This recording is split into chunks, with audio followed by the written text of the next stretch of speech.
Well, greetings, everyone. It's another Thursday Thursday night, and welcome to the Sports Crib.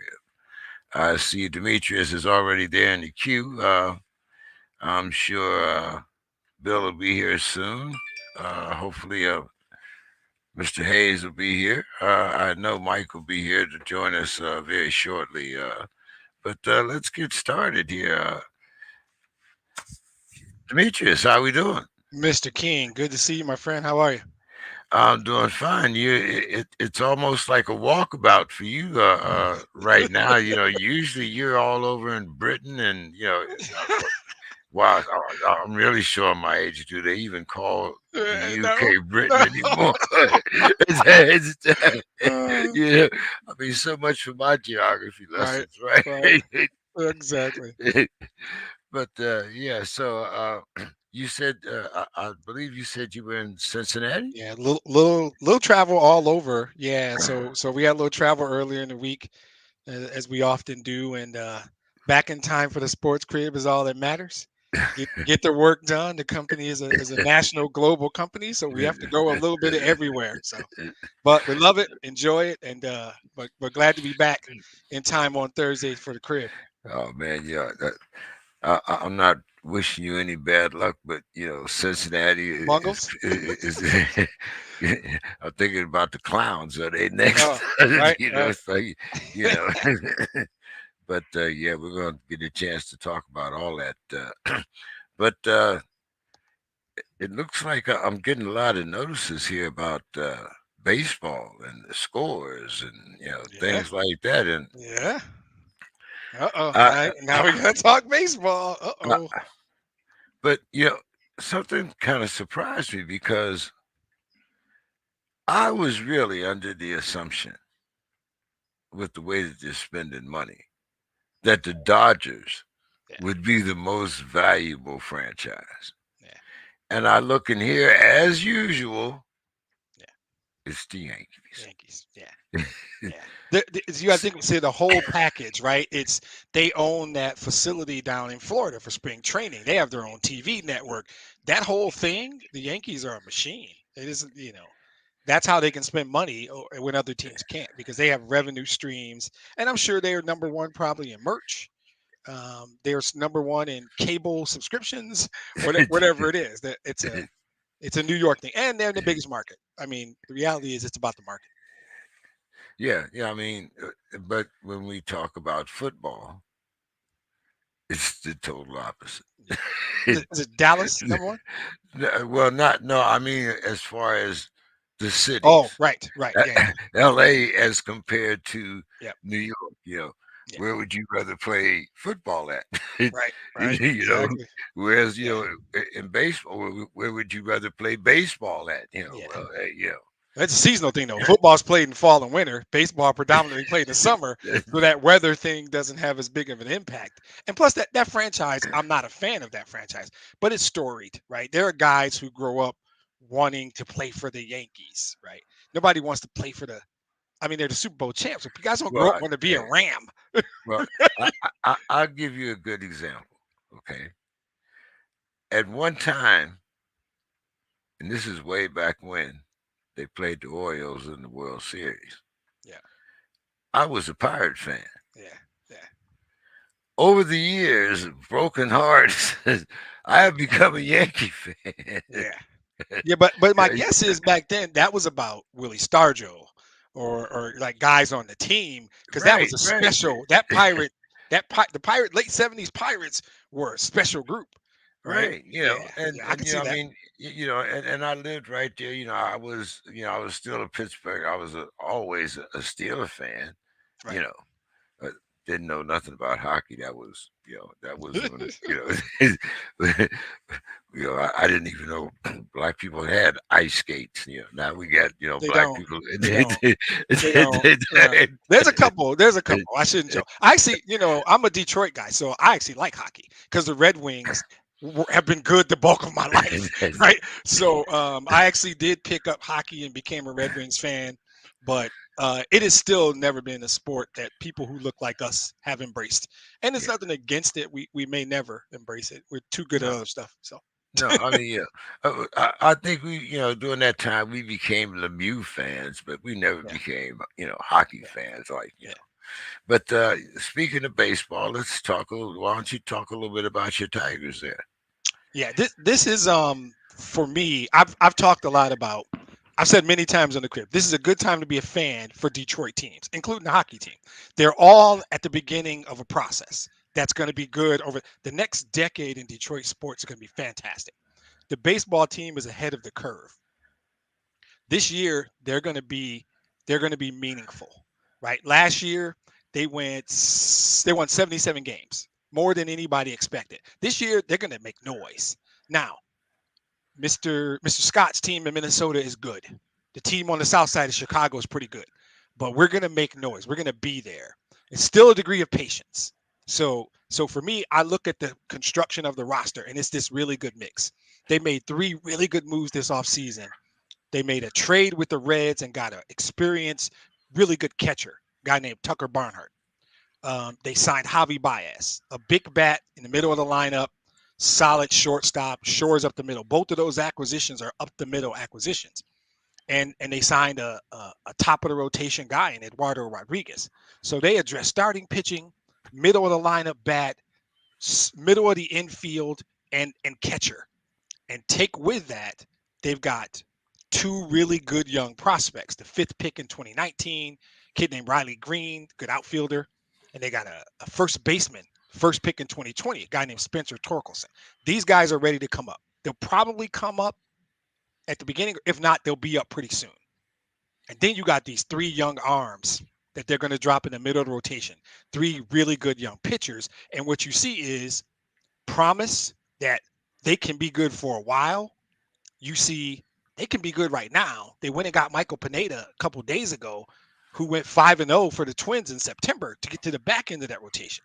So you like what they're doing. You like their moves. They had a rookie last year named Akil Baddoo, who played really well. Another guy we stole from Mr. Scott's team, right? So we stole What? Pineda to go to the back Pineda? end of our That's what he's rotation, at? right? And we stole Akil Baddoo on the Rule 5 last year. The Twins are kind of like the Tigers farm team right now. No, I'm kidding. That's a joke. That's a joke. I think it's That's a vice joke. versa. I think That's a they're a joke. little backwards there. No, I honestly said, I think I'm very excited, right? I can't.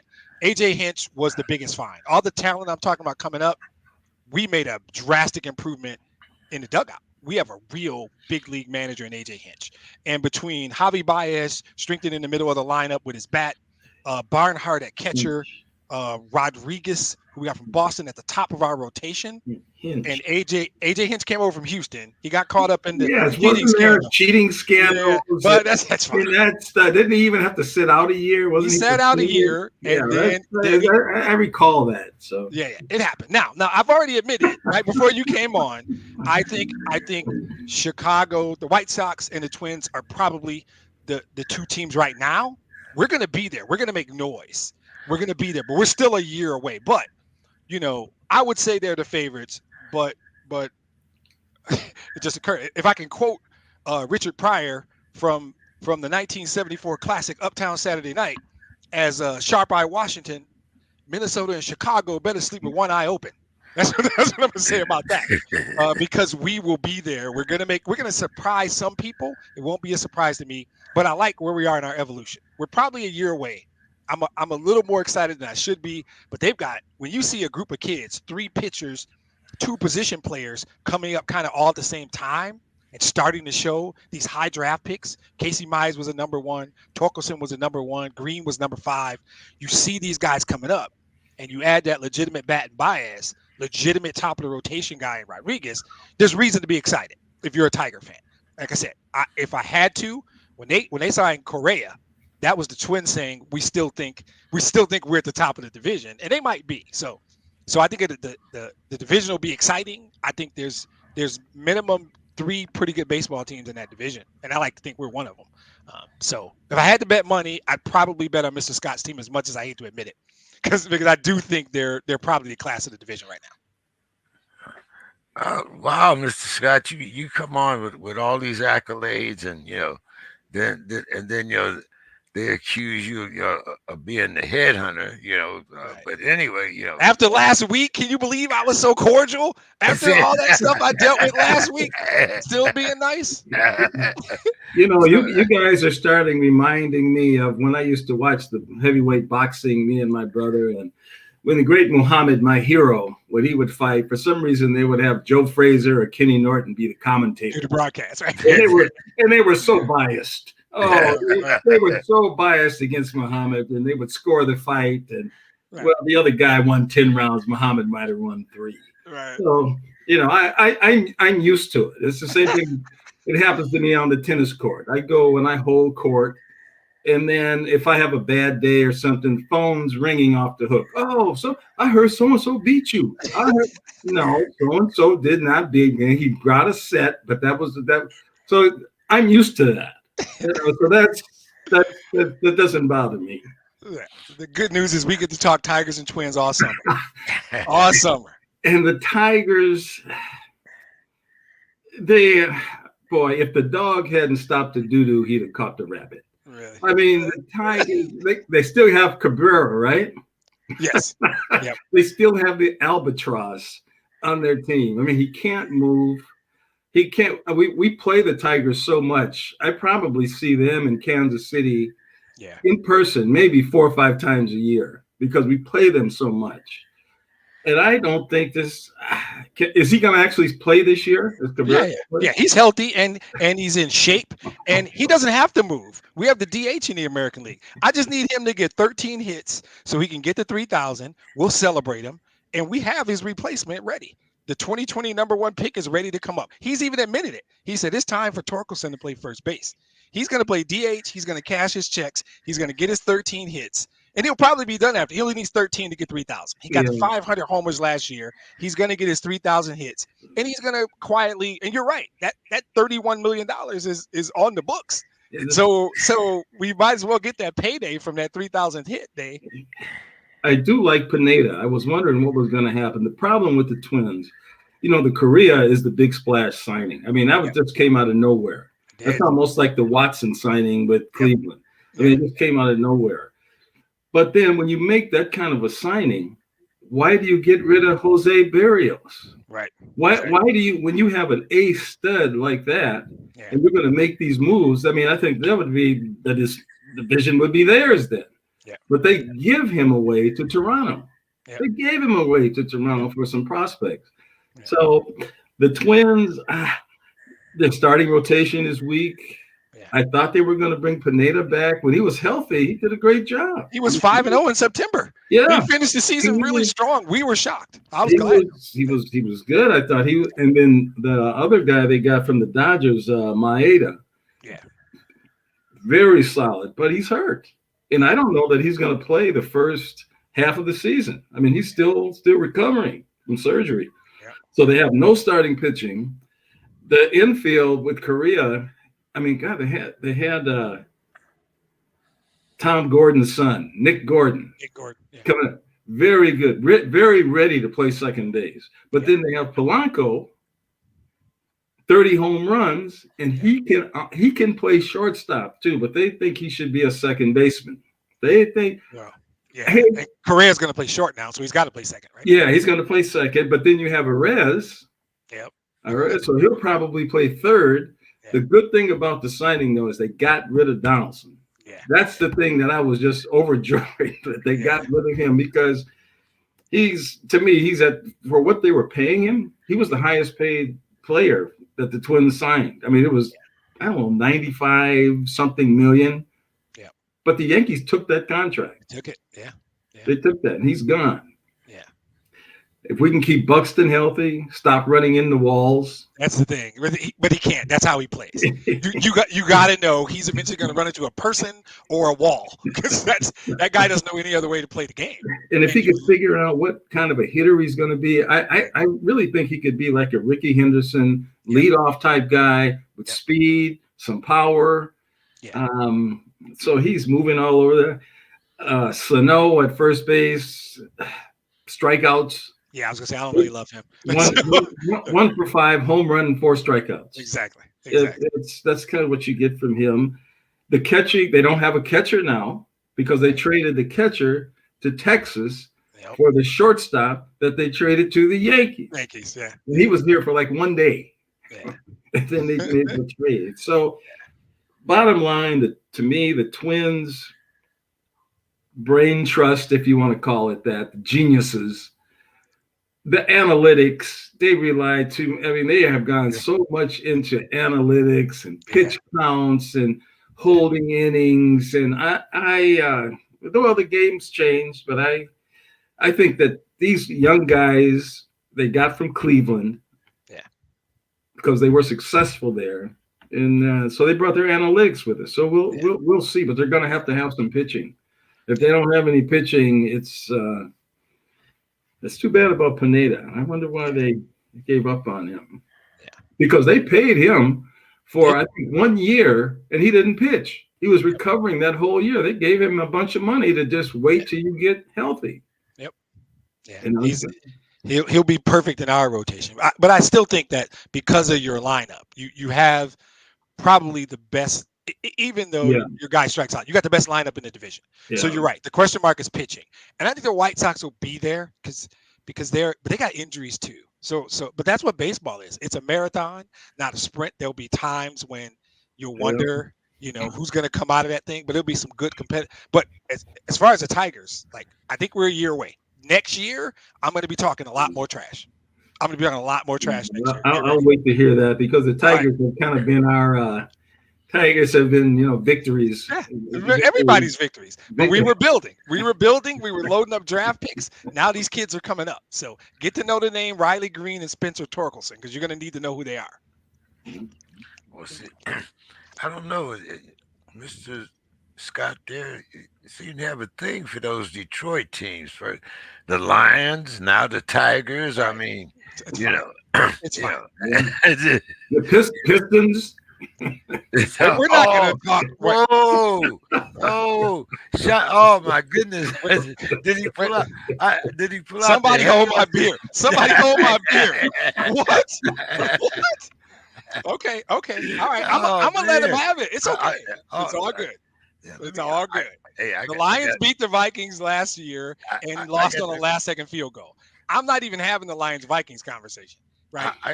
Pistons Timberwolves, I don't think we want to have that.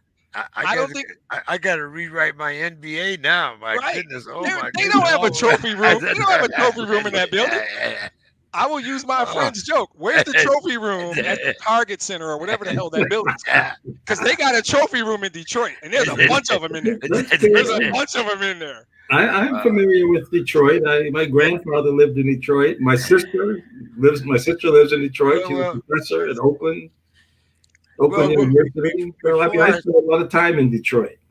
Before I start the bloodshed on the hardwood here, I want to ask you guys, what about those Tampa Bay Rays? I mean, every year we talk about the big boys. We talk about, the Yankees now, worth $62 million. Last week we talked about the Dodgers and that lineup that they had. But every year, when it comes playoff time, there's the Tampa Bay Rays. What's up, guys? You don't see them out there spending a whole lot of money. Yeah. Not a whole lot of flash. Yeah. When you look at their lineup compared to, hey, I mean, they're all right. But then it turns out, no, they're better than all right. They're pretty damn good. What's up, Mr. Scott? You want to start that?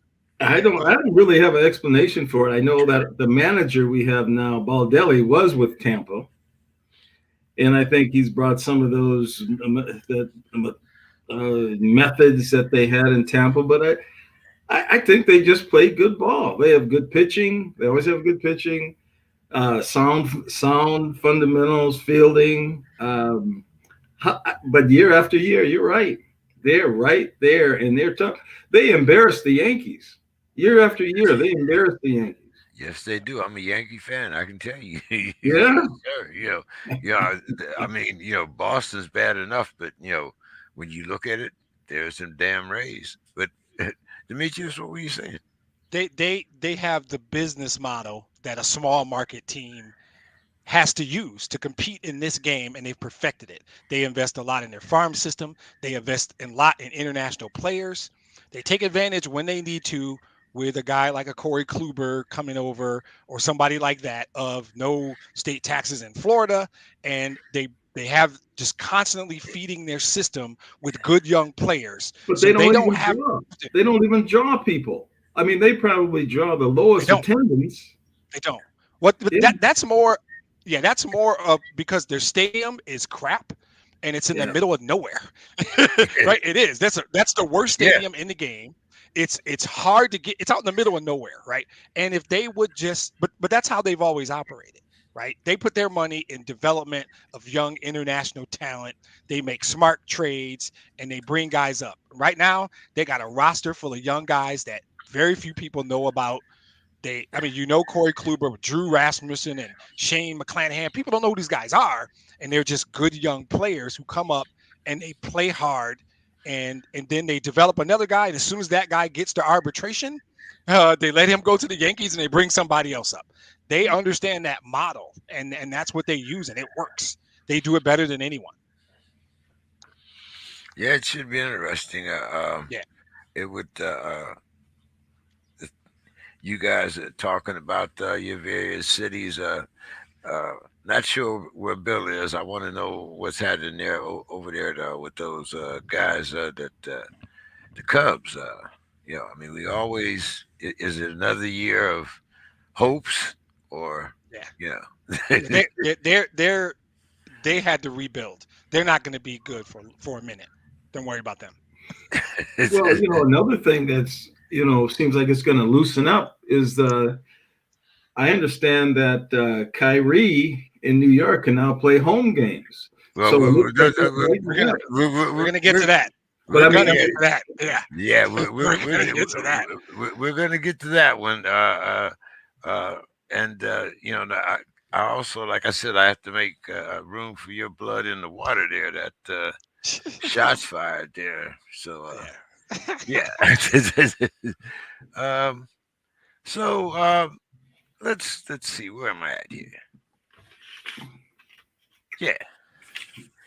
Let's talk a little bit NBA, and we can start now. Mr. Scott, I'm going to let you have the floor here. I know that you have a gentleman over there that's really good. But as Demetrius pointed out, you have one less trophy than Cleveland. So why are you so pom-poms for your team? The Timberwolves we're talking about? Right, we're talking basketball now, yo. Yeah. I mean, I can't let that. Like I said, I'm glad you didn't, because I was shocked. But I would like to hear him explain why the Timberwolves are so special. Well, this year, I mean, let's face it, Towns, his game. For years I've said, boy, this guy could be a dominant in the middle, but that's not his game. And they've always really, to me, needed a center to play with him. I've watched games where he throws up three. He scored 60 the other night. 3-pointers. That's his game. And then with D'Angelo Russell, with Towns. You got the irritator, Pat Beverly, but Anthony Edwards. A different edge to the team. He's brought a real different edge to the team. Anthony Edwards is a good player too. 7th. I mean, we're really in the mix for playoffs. So, no, we don't have trophies yet. And our best chance was when we had the great Kevin Garnett. But I think this year we're going to make some noise in the playoffs. I'm hoping we can avoid the play-in. That's what I'm hoping. But, they're right. A couple of things can happen. I don't know how many games there are left. There can't be too many games left. 10. Yeah, like 10. 10. Yeah. 10. About 10 games. So, it's pretty much set. My backup team has always been the Lakers. And, and so this year, Take My Talents has not really done anything. They may not even take my talents to the playoffs. So take my talents. He might. That would really be something. And I think Magic would have a conniption if that happens. They can't even make the playoffs. And those seats in the LA stadium, those ringside, courtside seats to watch a team like that, I think it's going to cause a big stir out there. But no, the Timberwolves with Towns, D'Angelo Russell, if he can stay healthy.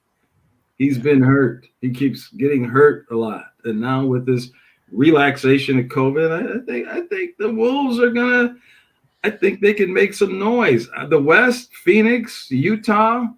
I was at a Utah game with my brother, and I saw the game where Joe tore his knee. I can't think of his last name. And then they traded Joe Ingles. Yeah. And we were sitting right there, and he just stopped, and we could see his knee just completely buckle. I mean, it was just an awful thing to see. And then they traded him to Portland. Utah seems to have some dissension going on between the center and the guard. So I think the Wolves, they play hard. They have the coach I wasn't impressed with, but he lets the guys play. He uses his bench. These guys are all contributing. And I think they're going to be some fun in the playoffs. Do you want to go Demetrius or? Yeah, I know. I can be quick. I loved Karl Anthony Towns. We talked about him last week about how he doesn't get his flowers, and largely it's because of he doesn't play in a big market. I like Anthony Edwards. I think the guy can, as Bill would say, get buckets. They have some players on that team. There's no direct correlation to them and the Pistons. We're just at a different place. We don't have the superstar that is Karl Anthony Towns. We are building it. It might be Cade Cunningham. Don't sleep on this guy. I will tell you right now. Yeah. You might want to be a Cade Cunningham fan. He's that good. And they're putting pieces around him. Again, all of the Detroit teams are at the beginning of a rebuild. The Pistons are still 2 years away. The Tigers, you're going to start listening to them this year. And we're not doing the Lions right now. As for the Timberwolves, we're going to talk about that later. The only thing I ever hate about the Sports Crib is when I have an opinion, but there's a later question, so I can't do it right now. Right? I got to be like, oh, I want to tell you exactly how I feel, but I don't want to mess up Mr. King's format. So I will save that for later. I don't have a fundamental issue with the Timberwolves. I will say I'll tell you later how I feel about the Western Conference. So, yeah. Welcome, Bill. What's going on, man? Just a lot. There's a lot going on, but always a pleasure, gentlemen. Especially when we have our special guest, Anthony Scott here. It's always a pleasure. I'm gonna let I'm gonna kind of backtrack here for a minute because we were talking baseball, and we don't do that often. But since Mr. Scott, has joined the lineup here, so to speak. I'm going to talk a little baseball this season. Mr. Scott, usually baseball is very, very tedious. But never. Never. But, I have to do it in final thoughts. That's how we get baseball. But, at another time, we're going to talk about, those what is it, the two hands on the Twins, the Twin Cities. And making one of them a minority, but that's a different show, Mr. Scott. It's Monday night. It's Monday night. That's a different show. But Bill, what's going on over there in Chicago? Are we watching the White Sox, the Cubs rebuilding? What's going on? Bulls. Well, I mean, the White Sox have an opportunity. Yeah. For two reasons. Well, more than two reasons. I mean, they have a lot of young talent. And when you are able to primarily build your team through draft, right? A lot of the players are players they originally drafted, or you make deals that bring you back other people's young prospects, which is almost the same to me. I mean, you're not going out and outbidding the Dodgers because you can't. That's not a possibility. That's not something there's no such thing as doing that.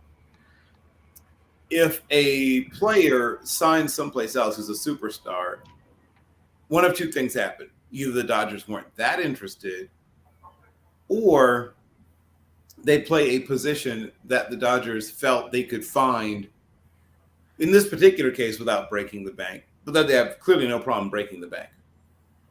But the White Sox have a genuine opportunity to be a team that could go deep in the playoffs.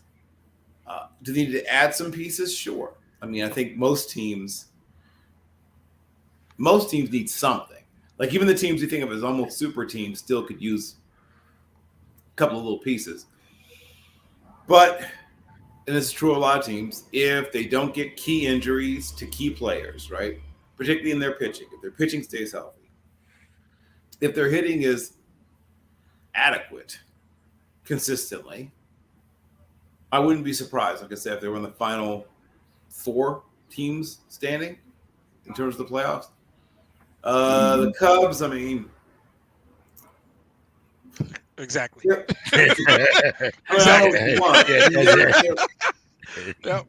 They're in a rebuild. I mean, yeah, and it's okay. We've all been there. They had 5-6 years where they were relevant, and it's cool.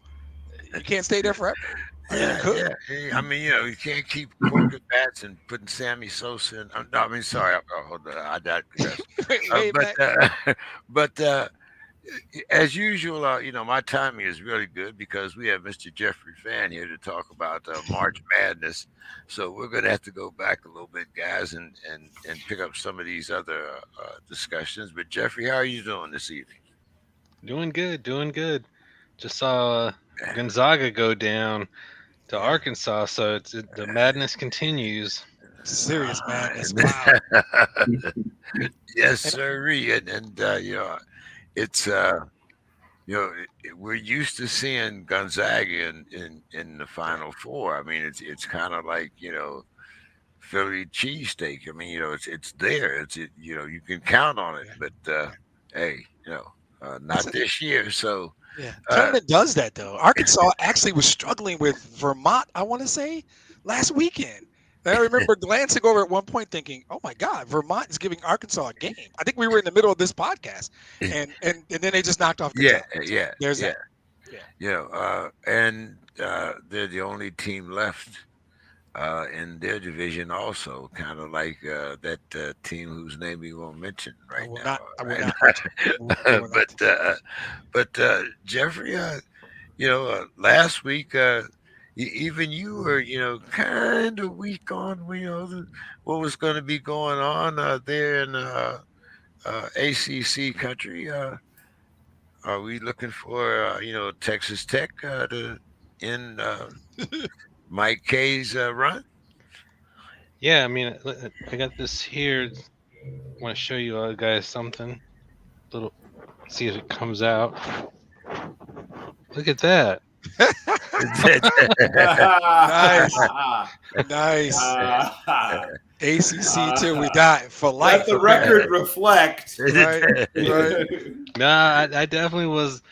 I had to come on here several times and kind of defend the ACC football, and then you have to come and talk about basketball and struggling out of conference. So, I mean, they really had some teams played really well.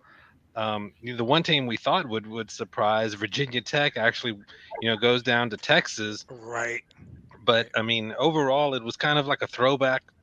First weekend, ACC having, the most teams with the Big 12 in the Sweet 16. I was in Greenville. I got to see Miami and Duke play, and with Miami, I was so impressed. They knocked off a team the caliber of USC on 1 of 14 shooting from 3-point range. If you'd have told me they would miss that many 3-point shots against USC, I'd have said, oh, they're going to lose by 15. So they beat a very good USC team without their best basketball. And then what they did to Auburn, just absolutely dominating, a team that was ranked number 1 over the course of the year at certain points. Some people had them as their national champion, and Miami with that backcourt, Kem Augusty, Isaiah Wong, and Charlie Moore just ate them alive out there. Jim Larinaga, that scramble defense of his just had Auburn, completely flummoxed the whole game. And, they get an Iowa State team next that, they can definitely play with. They have a great chance to get to the Elite 8 before, facing probably Kansas. But, I don't think you can count them out to reach the Final Four either. You talked about Duke. I think they really grew up against Michigan State. The one thing watching that game with Michigan State, and I was like, man, the Spartans, they're relentless. Duke could not put them away, and then they took the lead. And during the course of the year, especially since January, when Duke got into close games, they wilted. They were able to overwhelm most of the ACC opponents just on pure talent. Yep. But when they got into a lot of their close games, they were not very good down the stretch. Wilted against North Carolina at home, wilted against Virginia Tech in the tournament game. And that was the first time against a quality opponent in a really long time that they held their ground. And now with the bracket opening up, I think it's Gonzaga was the type team that could hurt Duke because they were so good offensively, and Duke struggles on the defensive end. And I know Duke beat them earlier in the year, but there's no other way around it. Arkansas and Texas Tech are better matchups than Gonzaga because they can't hurt you. Exactly. Off on the offensive side, Duke's Achilles heel defensively the way Gonzaga could. So it's there for the taking for Duke. I know Texas Tech is, they're fantastic defensively, maybe the best defensive team in the country. But Duke has basically an NBA roster.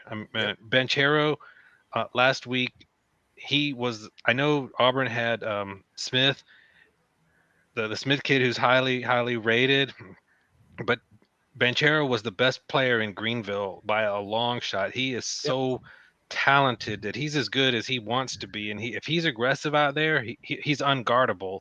Yep. So I think that the bracket has really opened up for them, and they got to take advantage of it because they have a real chance to get to the Final Four now. Yep. Absolutely.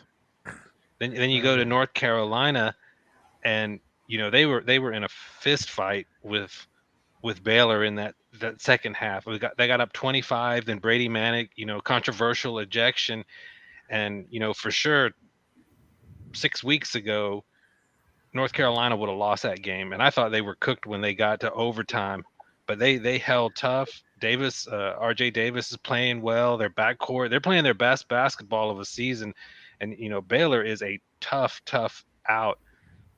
Now that they got to go against UCLA, that's going to be a much more fun game to watch. I think that's going to be one of your more fluid, transitional offensive games. Don't know the status of Johnny Juzang, I think, with the ankle injury, and that could, play a factor in that game. But all three of them have legitimate shots to reach the Final Four, and after a rough season, it was good to kind of see ACC basketball to return to what we're used to seeing. Bill, I got to come to you on this because he talked about UCLA, and you're our West Coast guy here. Am I? Oh, okay. In case you didn't know, bro. Wow. So there's your upset. That's like a 15. A defeating a top seed or something. So things about to. Okay, well, we just talked about USC. USC was one of those sort of sexy dark horse teams that some people were picking to make the Final Four. Obviously, it didn't happen. But they had it hasn't happened. I should put it that way. Since it didn't, should have say hasn't. But USC is a team that's constructed in such a way that they can be a very difficult out.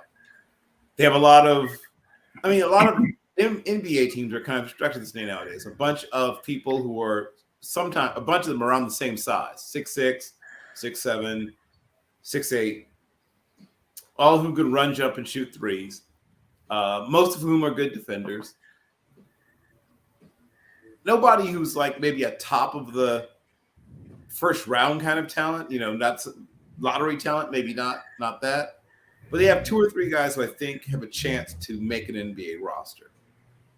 and they play hard. I mean, playing hard sometimes by itself makes a team really hard to deal with. So I think USC is like I said, was sort of a sexy dark horse for some people, and I think they may have been made to look very smart before it's all said and done. UCLA, obviously, one of the biggest at one point was the biggest name brand in college basketball, right? For 20 years or so. What John Wooden did there should never be forgotten. Should always be remembered. Arizona is another team that I think a lot of people liked. And once again, rightly so. Still like. Yeah. Right. There you go. Still like. But that's another team that is like, and one, they do a really good job of developing players, right? I mean, they get 4 and 5 stars too. Don't get me wrong. They're not, getting plucky little, underdogs. I mean, not all that, but some of the guys they get are not, the top of the top when they first get there, and they do a good job in both mental and physical development of players. Let's see who else in the Pac-12 is worth mentioning. Well, actually, you mentioned the two, UCLA and Arizona. They're the only two left. So right. Mr. Scott, let's talk about how things have changed. I mean, when you were in high school, if you were 5'8" to 6 feet, you had to be a ball handler. You were either the shooting guard or the point guard. If you were above 6 feet, maybe 6 feet to 6'3", you were a small forward. If you were 6'3" to maybe 6'5", which was kind of really unusual in our day, you were either the power forward or the center. Yeah. Mr. Scott, do you recognize the game that they're playing today?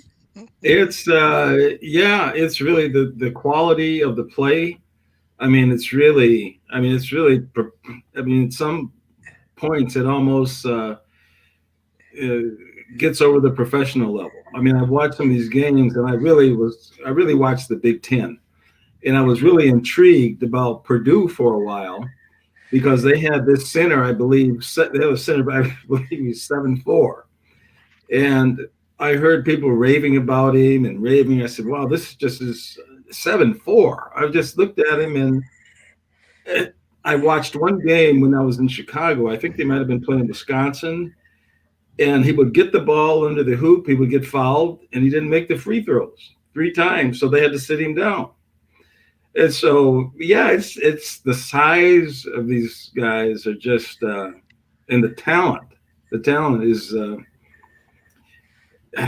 I go to Timberwolves games more than I go to college games, and guys that I see on TV that look like my size, and I get on the court because my brother is friends with the announcer, Jim Peterson, and it's just that's a game I bailed out on personally years ago. Demetrius. Yes, sir. You been talk Big Ten, I assume. Yeah, you can talk Big Ten. You can talk Michigan, ACC. I almost have to apologize to Jeffrey, but not quite. Not quite. I am in this case. I'm going to take your part. I'm the old man kicking the kids off the grass. Right, Black Sox, whole 9 yards. I got over the possibility of Duke reaching the Final Four. Here's the thing, though. So as far as the Big Ten, I'll be quick. I'm proud of the Spartans. I think we acquitted ourselves well. The reality is, Duke's Bill has a saying. There's guys that we call that dude. They're different. They're special, right? Paolo's that dude. And no matter what they did all season or in the ACC tournament, when we went up 5 with about 3 minutes left, Paolo was the best player on the floor by far, and there was nothing we could do. Now, no shame. I feel like we did well. The rest of the league, Ohio State just got outmanned by Villanova, and I think Michigan just went through the same situation. Villanova's really, really good. But Iowa gave us the 12-5 upset against Richmond. Indiana got jail sexed by St. Mary. I don't even know what that was. Illinois struggled to beat Chattanooga and then got housed by Houston. And then Wisconsin, a 3 seed. I have people that I know and love that live in that state. They're a 3 seed. They scored 49 points in a regulation college basketball game. 49 points. In 2022, in a game that's in Milwaukee, so it's essentially a home game, they scored 49 points. Okay, that's just a bus ticket. I don't even want to hear it. So, no, all we got is Purdue. Now, the good news is Purdue has NBA players on their roster. Williams kid's a good player. Ivy is lottery pick. Purdue has NBA talent. And that's what you're going to need because our worst nightmare, James, Black Sox on the porch yelling at the kids, Duke has that dude. and we've seen that dude carry a team through 6 games in a tournament and win it all. And they have motivation. I don't even want to get into the documentary they're going to make if Coach K goes out cutting down a net. None of us want to see that documentary, right? I don't even think Jeffrey wants to see it, right? But I'm telling you, Paolo's that dude. And it's not outrageous. It's not. I watched it. I watched that guy when I was super excited up 5 thinking we're about to end Coach K's career. And you guys know how much I love Tom Izzo. That's better than the national championship we won. No, it's not. It wouldn't have been. But Paolo just decided, nah, I'm a star. I'm the best player on the floor, and we're not going out like this. And the kid Roach, I want to say the little guard, Duke's got a couple of dudes on that team. So yeah, whatever they've done before kind of doesn't matter now because you got to figure out a way to stop Paolo, and that is not easy. But Jeffrey, I thought that guy that just lost in Gonzaga, all year, hadn't we talked about him being that dude? The skinny kid or Drew Timmy? I'm sorry. Timmy. Oh, Drew Timmy. Okay, yeah. Timmy was great tonight. Arkansas still couldn't handle him, but especially seeing Banchero live. The only thing I could think of is he's like a bigger version of Grant Hill. Yep. He's so smooth out there. You were talking about player size. He's 6'10", and he handles the basketball like a point guard. I don't even think he's touched the surface of how good he can be. Scary. Yep. Yeah, he's scary talented. Michigan State has some guys, and Duke has some talented players too. And Banchero was the best player on the floor by a couple of levels. Yeah. I was just, I turned to my wife with the game. I was like, you can't believe how good this guy is. How good. He's only, he's a freshman. How good this guy's.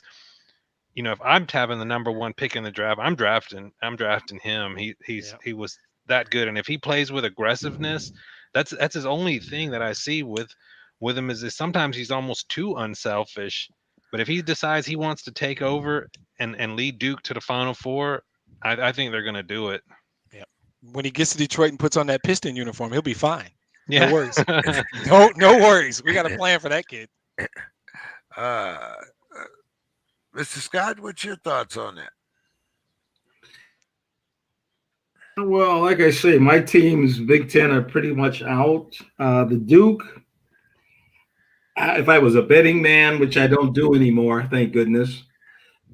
Wait a minute. Hold on. What did you just say, Mr. Scott? I only bet on sure things. I only bet on sure things. Like there's a gentleman at part of this show that I did get a very big win over. But okay, that would be me. Hey, no shame in my game. That would be me. Okay, and you go have some more opportunities, but we'll talk about that later. But anyway, go ahead there, Mr. Scott. Well, no, I guess I'm looking at. Boy, it's hard to go against Duke in these type of things. This is the big sentimental year with the coach. This is, I hate to say things like calls and things like that come into play as I look at the games. Like I say, since I don't have much on games anymore. I can kind of watch for enjoyment. But that's my pick. I mean, and actually college basketball is one that I look at, and I can't put time into all the sports. I'm more football, baseball, pro basketball. As you know, James, I'm almost unbeatable in that. Jeffrey, they got an inside joke. It's a bet they made, and so I just bring you into the joke now. The two of them have their own little inside thing about a bet. Nice. About a bet. I don't have all the details yet. But Jeffrey, now as usual, Duke. We're talking Duke, and we're talking March Madness, but. What's your kind of outlook for next season? Well, I mean, I think Duke is going to be just fine next year. They have a top 3 recruiting class coming in. I think really John Shire has been doing most of the coaching and definitely most of the recruiting. So I think Duke's going to be, in a position next year to make another run at a Final Four. North Carolina's got a good class coming in. Hubert Davis has really shown a lot over the last couple months, and I don't think anyone can really question his coaching ability. I think the team to watch really next year is Virginia. They lost yesterday in the NIT to St. Bonaventure, and that was kind of a down year for Virginia, but still they won 21 games. And I think another coach with the roster that Virginia had this year probably wins 12 or 13 games. I mean, they had Beekman defensively. Kihei Clark was an experienced point guard, but I mean, they struggled shooting the ball incredibly this year. I mean, they really just couldn't make anything with consistency from the perimeter. And they have a really nice class coming in too, returning most of that team.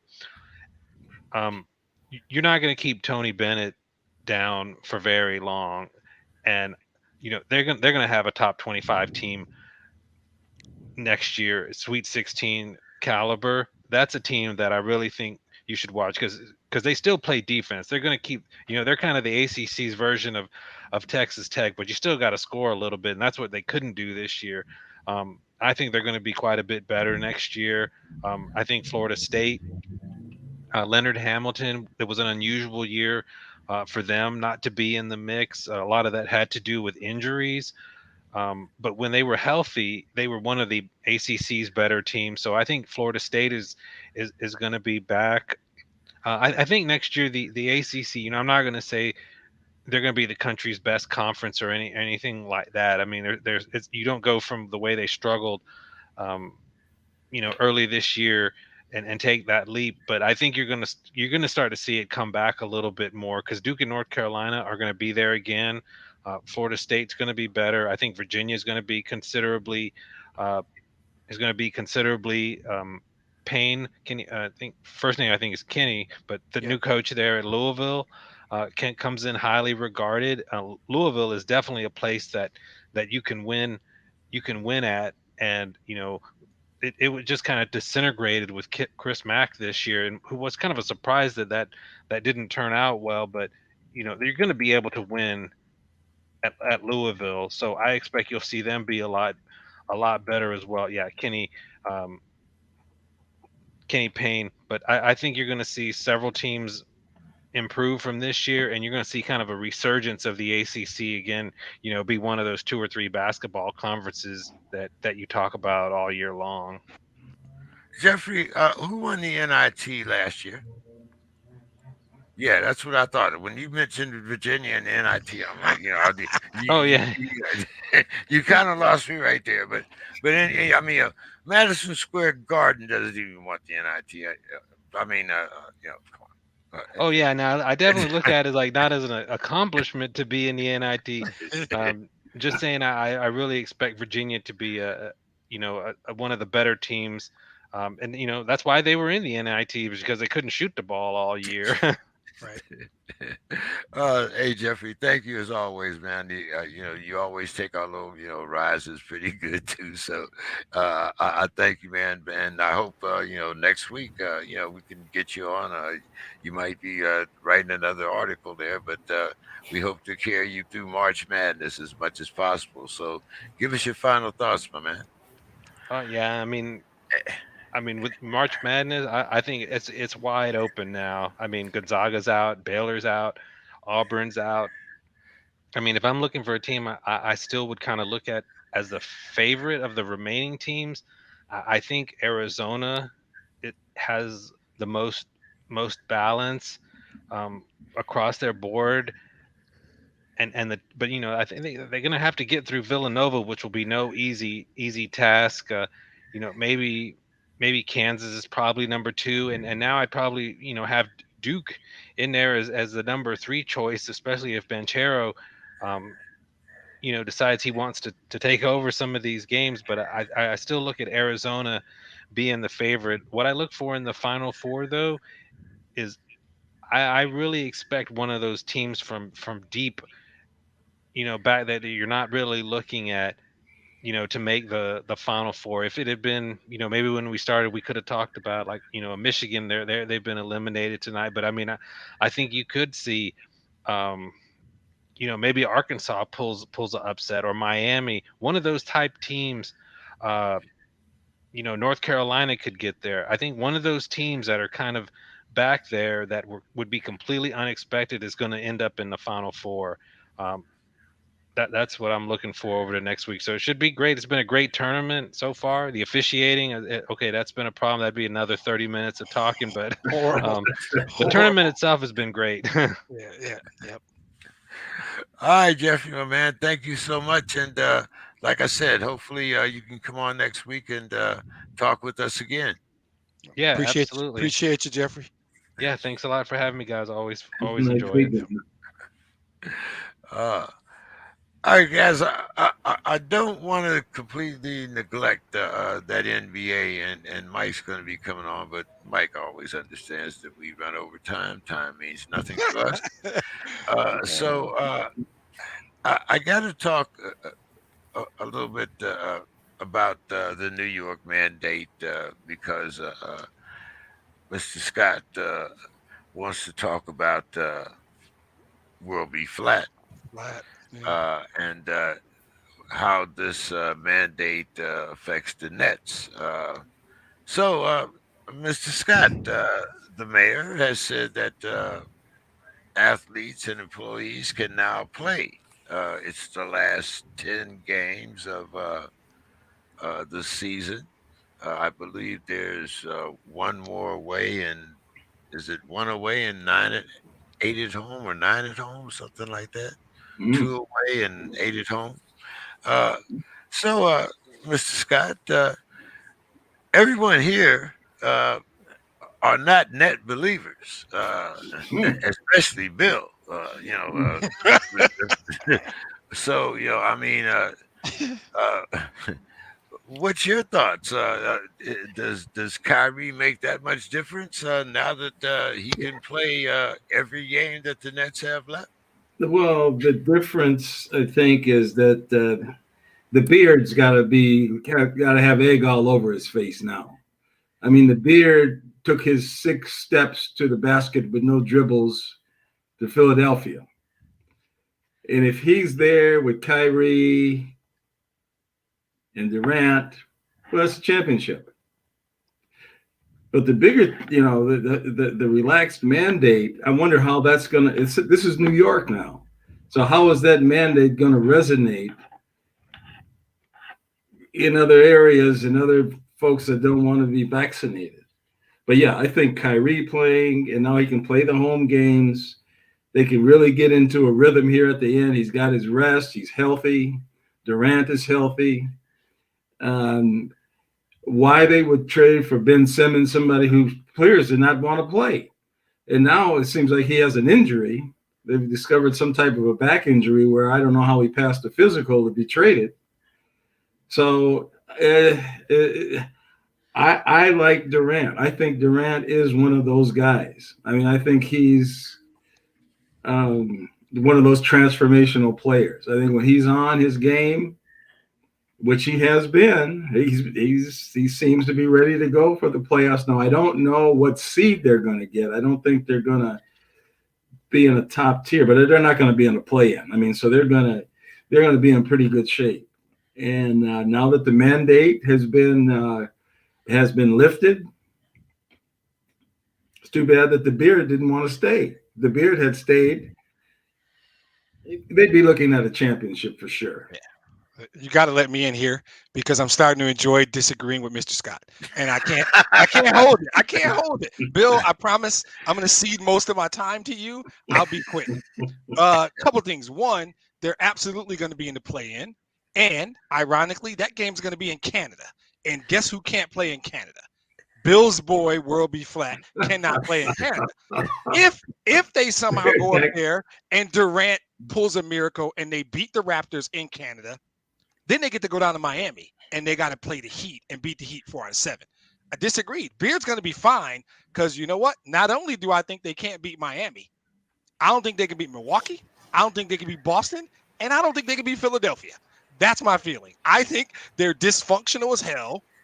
I don't care about his back. Even with a healthy back, Ben Simmons can't do one thing. Bill, what is that? Put the ball in the basket. The man can't shoot. So it doesn't. So while I love Kevin Durant, he could single-handedly win them individual games. Miami, Milwaukee, Philly, Boston, all too good for Kevin Durant to beat them 4 out of 7 times by himself. And even if Flat comes back, okay, great.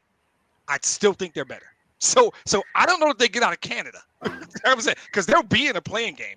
I think Toronto has 3.5 games over them. There will be a play-in, and I think it's going to be in Canada. And World B. Flat cannot play in Canada. Yeah, that's tough. So I think there's going to be. I think Harden is thrilled. He's playing with a healthy and happy Joel Embiid, and I think Philly's a better team. So I don't like Kyrie Irving. I've never made that a secret. You know, I call him Bill's boy, and that's sarcasm because I don't really think Bill likes him either. I'm going to be honest with you. I'm pretty sure Bill went to Duke. Right. Exactly. So, yeah. Go ahead, Bill. I'm good. First of all, I want to. By the way, Mr. Scott, yeah, World B. Flat is something that we inherited from Bill. Bill created World B. As far as I know, that was Bill's creation. I have not heard that. I am certain I didn't create it. I am certain of that.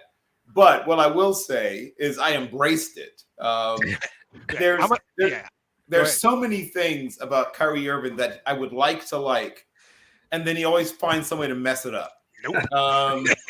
Consistently, right? I believe he and Aaron Rodgers, not that they have literally gone out to dinner together and talked about like how the world isn't, able to keep up with them or whatever. But mentally, they've gone out to dinner together and talked about how, everyone else is down here and they're up there. Both of them are supreme talents. Both of them, for whatever reason, seem to be competing with themselves, as far as I can tell, to distance themselves from the rest of humanity around certain things. And last but not least, neither of them wins as much as they probably should in their situations based on their talents. Yep.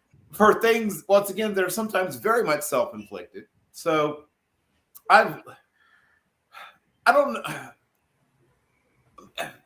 He wants to say something really bad right now. And he's dislike isn't exactly the right word. Yes, it is. But the word that I definitely comes to mind consistently is confused and sometimes eventually exhausted by.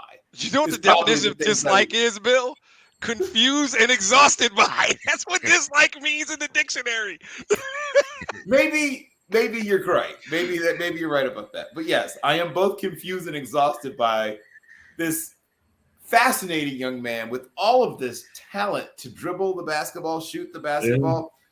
Yeah. And even when he wants to, set players up with beautiful passes, but not consistently. Right. I mean, his assist numbers are shockingly low. Not low, but shockingly lower than you would expect of a player with this level of talent. Yep. You think you look through and think, oh, there's got to be some year where he led the league in assists. No, he's never even been close. Never even been close to leading the league in assists. And I say to myself, why? How? He's played with good players most of his career. He himself is a supremely talented player. For all the things I say that are critical, I am not blind. I am very aware of his extremely high level of talent. And I'm going to use a term I don't use very often. I guess most people don't either. He might be the greatest below-the-rim finisher of the last 25 years. It's a term you don't hear very often because it's not what people associate with finishing, right? They think about LeBron. When you think about finishers, right? Finishers, you think about like power players. But he's clearly a finesse player, but he's one of the great below-the-rim finishers I've ever seen. Yeah. His ability to go against shot blocking and, all these other things and finish below the rim, right? He's not jumping over anybody. He's not doing the Kevin Johnson thing where he jumps over Hakeem Olajuwon and dunks on him. He might be capable of doing that, but that's not how he chooses when he gets, in the interior, how he chooses to get it done. But he has tremendous ability to control the ball and put the proper spin, the proper angle to finish below the rim. It's rare. I'm not even sure we really compare him to in terms of that ability to finish below the rim because it's not really a thing that much in the NBA nowadays. Right. You don't hear the term below the rim finisher, but he's great at it. He's one of the best I've ever seen. Still don't like him. Well, I can't. Yeah. I've still to find a way to connect with him. I really have. You can try. Keep trying. But I work. No, all this nice stuff. That's how I feel about Jimmy Butler. And I understand that. But Jimmy Butler doesn't act like the smartest guy in the room. Jimmy Butler knows who Jimmy Butler is. Yeah. He just doesn't give a damn. Jimmy Butler just don't give a damn. Yeah. Kyrie wants to enlighten the world. Yeah. What about those? I watched the game last night, and I was watching that Grizzlies team without Ja. I mean, and I'm looking at these young guys. Steve Adams, the center, I believe, is 28 years old, and he's the oldest guy on the team. The coach is, 32? Yep. Maybe, something like that. And then, as you mentioned earlier, Demetrius, the Celtics are really playing well, especially defensively. Yeah. You want to start that discussion, Demetrius? Sure. I like Boston. Now, the Eastern Conference gets a bad rap, but the Eastern Conference is competitive because World B and the Nets will scare some people. Milwaukee still has the most unstoppable player since probably Kareem or somebody. There is nothing you can do with Giannis. There's nobody in the league that can guard him straight up. There's just nothing you can do. So if Middleton and Drew Holiday do what they do, Milwaukee's just a difficult team to beat 4 times in 7 games because Giannis is that good. I still like Miami. Even if you don't like Jimmy Butler, that's an organization that they're the top of the East right now, right? So all these things being said, Boston has potentially 2 dudes. One of them for sure is that dude. Jason Tatum is everything you want to say. And Jaylen Brown might be right there on the cusp. They've got 2 of those, what we were just talking about. Guys between, 6'5" and 6'8", long, can D up, like Bill said. They just can do kind of everything on the floor. Boston's a really good team. And I'm really starting to like their coach. I was pretty sure he was going to be good. He came with a really good reputation. The East is going to be good. As far as Memphis, again, I will remind you of 2 things. There's another topic later in the sports crib, so I can't really tell you how I feel about Memphis because they play in the West. And the other thing to keep note of is that of the top 6 teams in the West, Memphis gives up more points than anybody. Of the top 6 teams in the West, Memphis gives up the most points. That's going to matter at some point. At some point in the playoffs, that's going to bite you. So while I like Ja, while I think they're exciting, I think they're still on the come up, and they're not there yet. Plus, as I will talk later, I don't think it's going to matter. Not in the West. Not this year. Not this year, not in the West. But I like Boston. I like the East. The East playoff's going to be fun. I'm going to watch a bunch of Eastern Conference playoff basketball. There's going to be some good. It might be the Nets and Miami in round 1. That's not like opening round Nets in Miami. That's going to be good stuff. So I think there's some good NBA playoff basketball coming our way, at least in the East. We'll talk about the West later. What's your thoughts there, Mr. Scott? I gave you one in the West and one in the East. Well, there's a kind of a sleeper team that I keep hearing about all the time in the East, and that's Atlanta. For some reason, my cousin is trying to convince me. He calls me, did you see Trey get 30? Did you see Trey get 40? Did you see? So they're going to be in the play-in. I think they're like in 10th place, but it looks like it's a solid 10th. So I think it's, what is it, 7, 8, 9, 10. Correct. And then the top 6 are in the actual real playoffs. Yep. So I agree. I mean, I think the East is very, very competitive. I just think Durant is a guy. And I think that now that Kyrie is back, I think they may be able to figure it out. I don't know if the beard had stayed there, but see, I think the beard may be a negative for Philadelphia. I think the beard, even though I like the beard's game, but he doesn't seem. Does he want to win a championship? Is that really what he wants to do? Him and Embiid, he's playing with a good guy. He's playing with the guy he wants to play with. That's the guy he wanted to be with.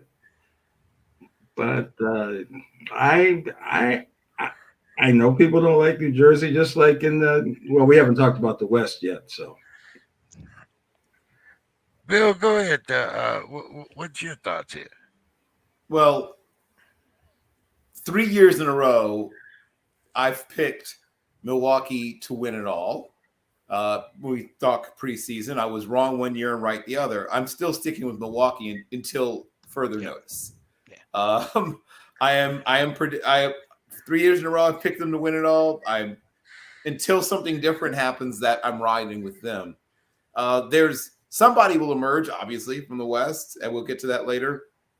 But yes, the team that I still feel the most solid about, and the team that I still trust the most, and it hasn't changed, is still Milwaukee. Now we're going to talk the West here. And I know this next question. No, everyone will understand my kind of explicit bias because I've shown it ever since I've been on the Sports Crib. But anyway, Bill, the NBA's number 1 stat pattern has now become the number 2 scorer in the history of the NBA. Now, a couple questions here. Number 1, it took 600 more attempts, and a little more than 11,000 more minutes played for the stat pattern to become number 2. So, I mean, is this a longevity award here? Well, I mean, anybody who's in the top 4 or 5 in almost any career, right? In fact, all of the career statistics had a long career. Like, you're not going to find somebody who had like 7 good years in any of these lists, right? Everybody you're looking at is somebody who played 14, 15, 16, 17, 18. In some cases, in case of Kareem, darn near 20? Yeah, 20, I guess, 21, whatever years. But the fact is that LeBron is a person that comes in with essentially the body of Karl Malone and the mindset, to some extent, of a guy like Magic, and the explosive ability to move through space at, an extreme. I mean, his ability to explode through space at that size and to maintain that level of explosiveness at that size, and that's not comparable to anyone else. No one else did it like that, built like that for as long as that. So there are certainly legitimate reasons to call him one of the greats, if not the greatest. I'm not a person who's ready to quite crown him yet, but I get why some people are. That all of that having been said, he plays in an era where more different kinds of shots are available to lots of players than ever before, right? We just talked earlier about Karl-Anthony Towns knocking down, 7 threes in a game or something like that. Would have been unthinkable. Unthinkable. Go back one generation, let alone two. I mean, can you imagine, watching, the great Celtics fast break, and then, Russell pulls the rebound down, gets it to Kuzi, runs to the corner for a three. I mean, it would have been unthinkable. It would have been literally unthinkable, right? I mean, people would have lost their minds if they. So the 3-point shot itself, and we talk a lot about how Steph Curry's changed the game, but I think we sometimes still undersell it at how different. I mean, I have friends who coach youth basketball. And when I look at youth basketball now, it doesn't even vaguely resemble youth basketball of 10, 15, even really. Yeah. I mean, maybe within 10 years ago is when it really began to change. But yeah, you go back. I mean, I wasn't a good basketball player. I was a terrible basketball player. But even as bad as I was, in fact, I knew certain fundamentals of how the game's supposed to work. And everyone shooting from everywhere wasn't a thing of how the game worked. I mean, that was not a thing. Your biggest two kids would always be in the lane in the old days. Yeah. It'd be unthinkable to have them drifting all over the floor. What are you doing? Get in the lane. That was even you watch 9 and 10-year-olds in the old days. If your two biggest kids weren't in the lane, the coach would be like, get over what are you doing, right? The game has now changed so that everybody's shooting from everywhere. And I'm not one of those people that's going to say that no defense is being played, because there's still some very good defensive players. There's guys who are keeping in the league because they can play good defense. There's still defense being played, but it's not being played the same way. I mean, there's nobody who plays defense the way defense used to be played, and you can't. It's not allowed. Right. The rules change. That. Yeah. You're going to see scoring numbers from certain players that would not have been possible in a different era, because they would have been great, right? I mean, the guys that are great now would have been great in whatever era. I mean, World B Flat, Steph, whoever you want to mention, all of them would have been great, and even Porzingis, whatever. But we wouldn't have been. Some of them would not have been as great. Some of them would have been maybe even greater. Who knows? But some of them wouldn't have been as great because a guy like Porzingis would have been expected to go in there and battle for rebounds against Nate Thurmond. Right. I mean, his life would be so different if he ever ran into Nate Thurmond. Right. Because exactly. Nate Thurmond, especially when your rookie season and sees you and you look all skinny and whatnot, you're coming down in there, he's going to elbow you in the ribs by accident. Yeah. And didn't mean he's going to let you know that this is a man's league, right? And all that kind of stuff that used to happen back in the day. The game is just so different. I mean, the game was really about centers for 20-something years, right? Yeah. And it was cool if you had other stuff, because they could detract you from double teaming the good center, right? Hey, good all that outside shooting, because now they don't double me as much. Yeah. But when the game began to recenter, first around two guards and small forwards, and now around whatever you want to call what people like Steph Curry are. I mean, freaks of nature, right? Yeah, whatever you want to call that position. Yeah. And guys like Luka, whatever you want to call what he does, and whatever you want to call what LeBron does. So the game is now centered around players who play either multiple positions or no position or all at the same. How you want to describe it, right? Yeah. The term positionless basketball is thrown out a lot nowadays, and it used to be an insult almost if somebody said so and so's a positionless player, but now it's a compliment. Yeah. Right. So.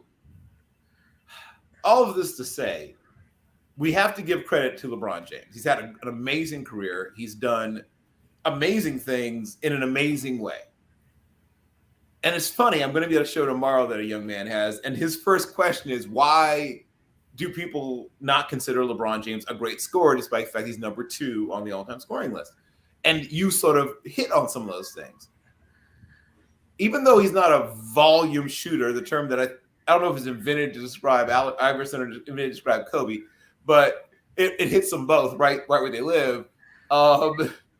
where a guy would get, 40 points, but put up 45 shots to do it. And that's not quite LeBron. Like, he's not a ball hog in the sense of that. No. In fact, he's a very generous teammate in most ways. And I think he does value winning more than anything else. And he's made a lot of really smart decisions on and off the court his entire career. And I think some of that gets lost, right? I think calling him a stat patter, you lose it, right? And I didn't always love him. I embraced him later because he tormented the Pistons early, so I couldn't like him. But once I embraced him, I recognized that. Sure, there are things that are longevity awards, and you have to acknowledge there's a degree of longevity in this, but you can still recognize an accomplishment. And I'm going to steal Mr. Scott's term, much like I stole World Be Flat. I'm just going to start calling him taking my talents. What taking my talents has done in 18 seasons is average 27, 7, and 7. 18 years. Oh, by the way, he plays 73 games a year. The dude takes tremendous care of his body, which we all agree is a freakish machine that only God could have created, right? Taking care of it his whole career. 18 years, 27 and 7. He's 50% from the field, 35 from 3, and 78 from the line. If you are that good, and we all agree that's really, really good, and then you're really good for 18 years, that's the definition of greatness. That's literally. It is, knock. But you have to hold on, Mr. Scott, because I'll take my talents. I was going because here's my thoughts, and here's the reason why I said stat pattern. Is because if the Lakers were not 11 games under 500, and they were a championship contender, he would have a much different game. Russell Westbrook wouldn't be throwing the ball to the crowd because he came in, because you would have a three-headed monster. You would have Russell Westbrook, you would have AD, and you would have LeBron stat pattern doing a lot more distributing. So you're mad at him because he's doing what he's done for, because this year he's averaging 38 and 6. No. Consistent with what he's done his whole career. No, I'm mad at him because I think if the Lakers had been contenders, his numbers wouldn't be as good. His numbers would not be the same because, like I said, number one, he would be a distributor. Russell Westbrook and AD would be taking some of that scoring opportunities out of his hands because they would be healthy. And AD, and like I said, Russell Westbrook wouldn't be throwing it. So you're blaming him because Russ is playing like crap and AD is hurt. That's what you're saying. Well, I am actually blaming him because Russell is playing like crap. Because if it wasn't for him, Russell Westbrook wouldn't even be there. Okay, fair. Right. I don't know that it means. Okay, so go ahead, Mr. Scott. Go ahead, Mr. Scott. Well, no, that's my point. But take my talents. Okay, he goes back to Cleveland and he says, "Oh, I want to build this championship there," and he does it. They get swamped by Tim Duncan, and so he says, "Well, then I'm taking my talents. I'm taking my talents to Miami." He goes down there with Wade. Okay, well, I'm going to take my talents to LA. And he orchestrates, he wants Carmelo, he wants Westbrook. He gets rid of the role players that they had, the Kuzmas, the guy that went to Chicago. They had the makings of a team. Angelo Russell. Him wanted to get the guys he wanted. And the coach really is just kind of just there. I mean, I thought he would be fired at any time. I think he just throws his hands up. What is he going to do? Because LeBron is the GM, he gets the players he wants, the players he wants, and that's not, of course, now the AD thing is huge. I mean, if he had been healthy, as James is saying, I mean, if he had been healthy, it probably would have been a whole different thing, because LeBron obviously is so talented that he can change his game. I mean, he can distribute, he can, Westbrook, I don't know what's happening to him. I don't know what. I've watched some games where the ball, like you say, he's throwing the ball everywhere. I don't know what's happened. I mean, I don't know if coaching should intervene with him, or you talk about talent. I mean, he's got it all. I mean, what can't he do? Yeah. But that's why the knock to me on LeBron is so now is he going to leave LA if this isn't working? Is he going to look to go to Philly, or is he going to look to go to somewhere else now? I mean, it seems like he kind of chases, and now the big, I'm going to the league. I'm going to the league. I mean, look, I would agree with you guys if this conversation was who's responsible for the Lakers sucking this year. If that's what we were talking about, you guys would be 100% right. The question was, does he deserve to be the number 2 all-time leading scorer? That's what I was talking about. Everything you guys said is absolutely right. This year, why the Lakers are not where they should be. He signed off on all the trades. No, I think Russ is going to go somewhere else next year, be in a better environment, not feel the pressure, and he's going to go back to being triple-double Russ, and his team's not going to make the playoffs because that's what he is, right? It's okay. But LeBron, his numbers this year are consistent with his whole career.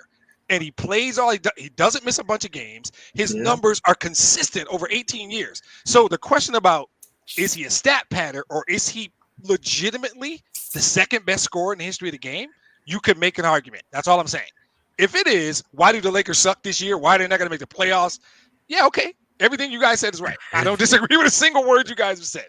And I'm definitely calling him take my talents from here on out. So, thank you, Mr. Scott. I appreciate it. I will not be paying you royalties, so don't bother asking. Demetrius, you've hinted at it all show. Yeah, and, you set me up. Yeah, this is your question here. So, is it the Suns and the rest of the league in the West? Yep. Yep. You know how I feel about their point guard. It's bigger than that, though. They're 9 games ahead of everybody. They're 9 games better than everybody. That is not easy to do, right? They're 12 games better than the best team in the East. They're simply the most complete team. They played a month plus without CP3. They went 11-4 in that time. Right? And not going to get him back. They're going to get back a healthy Chris Paul. The best team in the league by 9 games is going to get back a healthy Chris Paul. They're just really good. Devin Booker is that dude. DeAndre Ayton his head is wrapped around winning. They got the experience last year. I'm sorry. I don't ever think anything's easy. And they got a bunch of games they've got to win. I do not believe there's anybody in the West that can beat them 4 out of 7 times. I'm comfortable saying, short of Giannis, because I watched him do it last year, I'm not sure anybody in the East can beat them 4 out of 7 games. Phoenix is complete. They have veteran leadership. They've got a superstar in Devin Booker. They've got the experience. They got a great coach in Monty Williams. Phoenix is that team. Yeah. So Memphis is cute. Okay. They're 9 games behind Phoenix. As good as we think they are, they're 9 games back of Phoenix.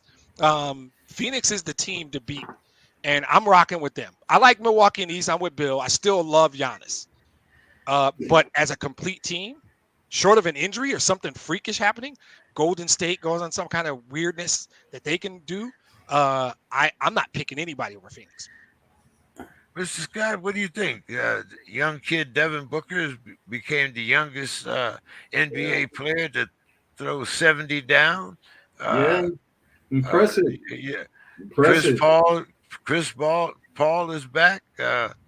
Veteran core. Is Phoenix the cream of the crop in the West? Yeah, well, it can't be denied. They got that big lead. I don't know what happened to Utah. I thought Utah was up there for a while. They looked really good with Donovan. A lot of people don't like Jobert, but I think he's effective for what he does. I think he's an effective center. He's got the size. He plays the defense. He stays in the paint. The other guard, he seems to always be hurt for the guy they got from Conley. Now, I was really having big hopes that Conley and Mitchell would be that great guard tandem that I think can be a winning formula. But they've seemed to, I don't know what's really happened with them. They're kind of middling now, but I still think they could be a threat. And it really, when it comes down to the playoffs, a lot of times it comes to matchups. It comes down to who you're playing. And you may play better. Rudy may be against the center where he can do some damage to. And you just don't know what that matchup is going to be in the playoffs. But I think I guess I'd have to go along with Demetrius that Phoenix looks like the team now, especially since Golden State. They've got some injuries. Guys are playing. And I don't know, some of these things now in the NBA where people sit out for rest. And I don't know what to think about some of that stuff. Dallas, I don't really think they have enough. I don't think they have enough. So, yeah, but I think Utah. I mean, I really think I like Mitchell, and I think they could be a sleeper. Bill, you want to take us home on this subject here? Is Phoenix the cream of the crop in the West? Yes. Next question. Yeah, I like it. I like to the point Bill Carroll. I love it. To the point Bill Carroll. No nonsense. We are getting ready to talk some NFL. A lot of big trades made, and they're not done. In case you're wondering, right? There's another one or two coming. I'm hoping for one myself. So we'll talk about that as the night progresses. Mike should be joining us here pretty soon. But he better. His team dominated the week. He better join us. his team's out here pulling nonsense. Yeah. Sorry. Go ahead. Oh man. Well, I'm going to save that particular question until Mike comes in. But let's talk about those Super Bowl champions here, and I'm going to start this one off with Mr. Scott, who has now, he's become one of those false neck birds, preening himself, but that's another topic also. But the Super Bowl champion Rams, they unlocked the vault and they gave us Stafford a 4-year, $160 million extension, and I believe what is it, 135 guaranteed. Demetrius, I'm going to give you a chance to put your ongoing cheerleader routine together. Sure. For Mr. Stafford. No problem. So I have never apologized for my love of Matthew Stafford. He was the quarterback of my team for 12 years. He gave us everything he had. The team did not give him what he needed. He was not able to do what he needed to do, but he was a good dude. He was a good citizen in the community, and he played his ass off for 12 years. He is literally the only player. I root for jerseys. Guys leave the Lions, they're dead to me. I don't really care. I don't care who it is. Don't care. Not with Stafford. Matthew Stafford's a good dude. And, look who decides to come in with a Dr. Pepper. Wow. Yeah, zooming on in with your little cat. Where's it? You're not drinking a Matty Ice? Okay, so we'll get that. Definitely should be. So here's the deal with Stafford. He deserves every penny. And what you got to understand is, first of all, if anybody can look me in the eye and say they would have won the Super Bowl without him, we can't be friends. Sorry, because that's just a lie. Can't do it. I think that he simply deserves it. And it's okay to me when somebody earns it. Like, a lot of guys get it for potential. A lot of guys get money for stuff they did with other teams years ago. When a guy deserves it and he gets it, I'm happy for him no matter who it is. But this guy had more pressure on him this time a year ago than any player in the NFL. When that trade happened, everybody said, that's it. Rams got the piece. They're going to win a Super Bowl. They've got to win a Super Bowl. He's never won a playoff game in Detroit. He's got to go cement his legacy. And all he did was deliver. All he did was go out and do exactly what everybody put on top of his head. And then he signs this contract that, if you look at the details, helps them cap-wise. The restructure helps create cap space for them, which allows them to probably go sign someone else. And it's the way he did it. 12 years in Detroit, there was never any drama with Matthew Stafford. You got Bill's boy, Aaron Charles, out here with the bullshit. Matthew Stafford's never done that. Number 9 just quietly handles his business. When he got traded, he had a quiet meeting with the Lions and said, hey, you guys are rebuilding. I think we might want to go another direction. He did it with class. He did it out of the media. He helped his team with this contract. He's cashing checks that he deserves. No tweets, no podcasts, no passive-aggressive messages through Pat McAfee or goodbye Cleveland. None of that BS. He just handled his business like a professional does. Classy dude, hell of a quarterback. That is still my dude. That will always be my dude. And I'm happy. He got the bag. He's cashing the checks, and he deserves every penny. Mr. Scott, you also profited from that Matthew Stafford bandwagon. What's your thoughts on the Rams re-signing Mr. Stafford? Great move. I mean, I agree with everything that's been said. I mean, was in a tough situation in Detroit for some reason, pretty much stuck in the mud with like a lot of the sports are in Detroit and Michigan. I don't want to get too deep with it right now, but I do. And so, yeah, I think it's a great move. I think all those things, they may be able to defend their title. I may be even willing to do something with Mr. King on that again. I mean, that seems it was worked out so well for me the first time around, and I do want to say I do want to congratulate Mike on getting his wishes fulfilled, and wondering if he can work his magic with the Vikings so we can get a left tackle to protect Cousins, and maybe good things would happen here in this town. But we'll talk about Kurt later. We'll talk about Kirk Cousins. I don't know. Do they have Star Trek in Minneapolis? Anyway,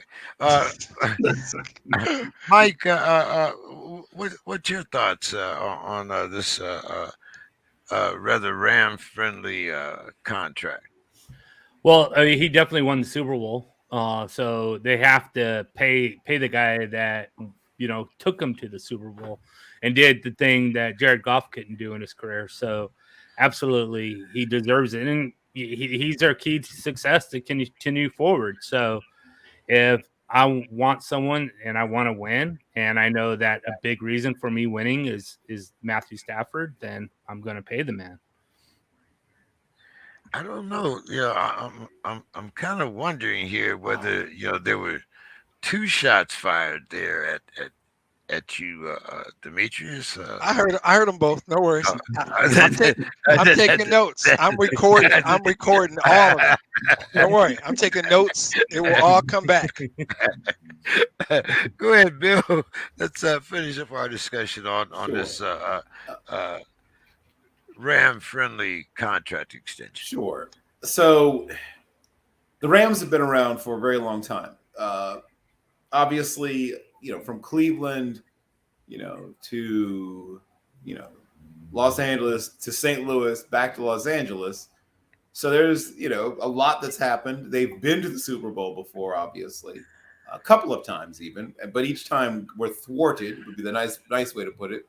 One time in one of the most dramatic, maybe the most dramatic inning. I mean, it's a good fight, but in the top three most dramatic innings to a Super Bowl game, right? But they came up short, literally, in that case. No, that's the other way around, isn't it? Tennessee came up short. That's short. Right. Sorry, right. Rams won. Yes, yeah, right. They won that's that the one right, they right, won. Right, yeah. Right, they won that one. So they won a Super Bowl before, obviously, with the greatest show on turf. Came up short, very much short in their other endeavor in the last of the Super Bowl run of the dynastic Steelers teams. But let's not forget that this is a huge media market where people have other options.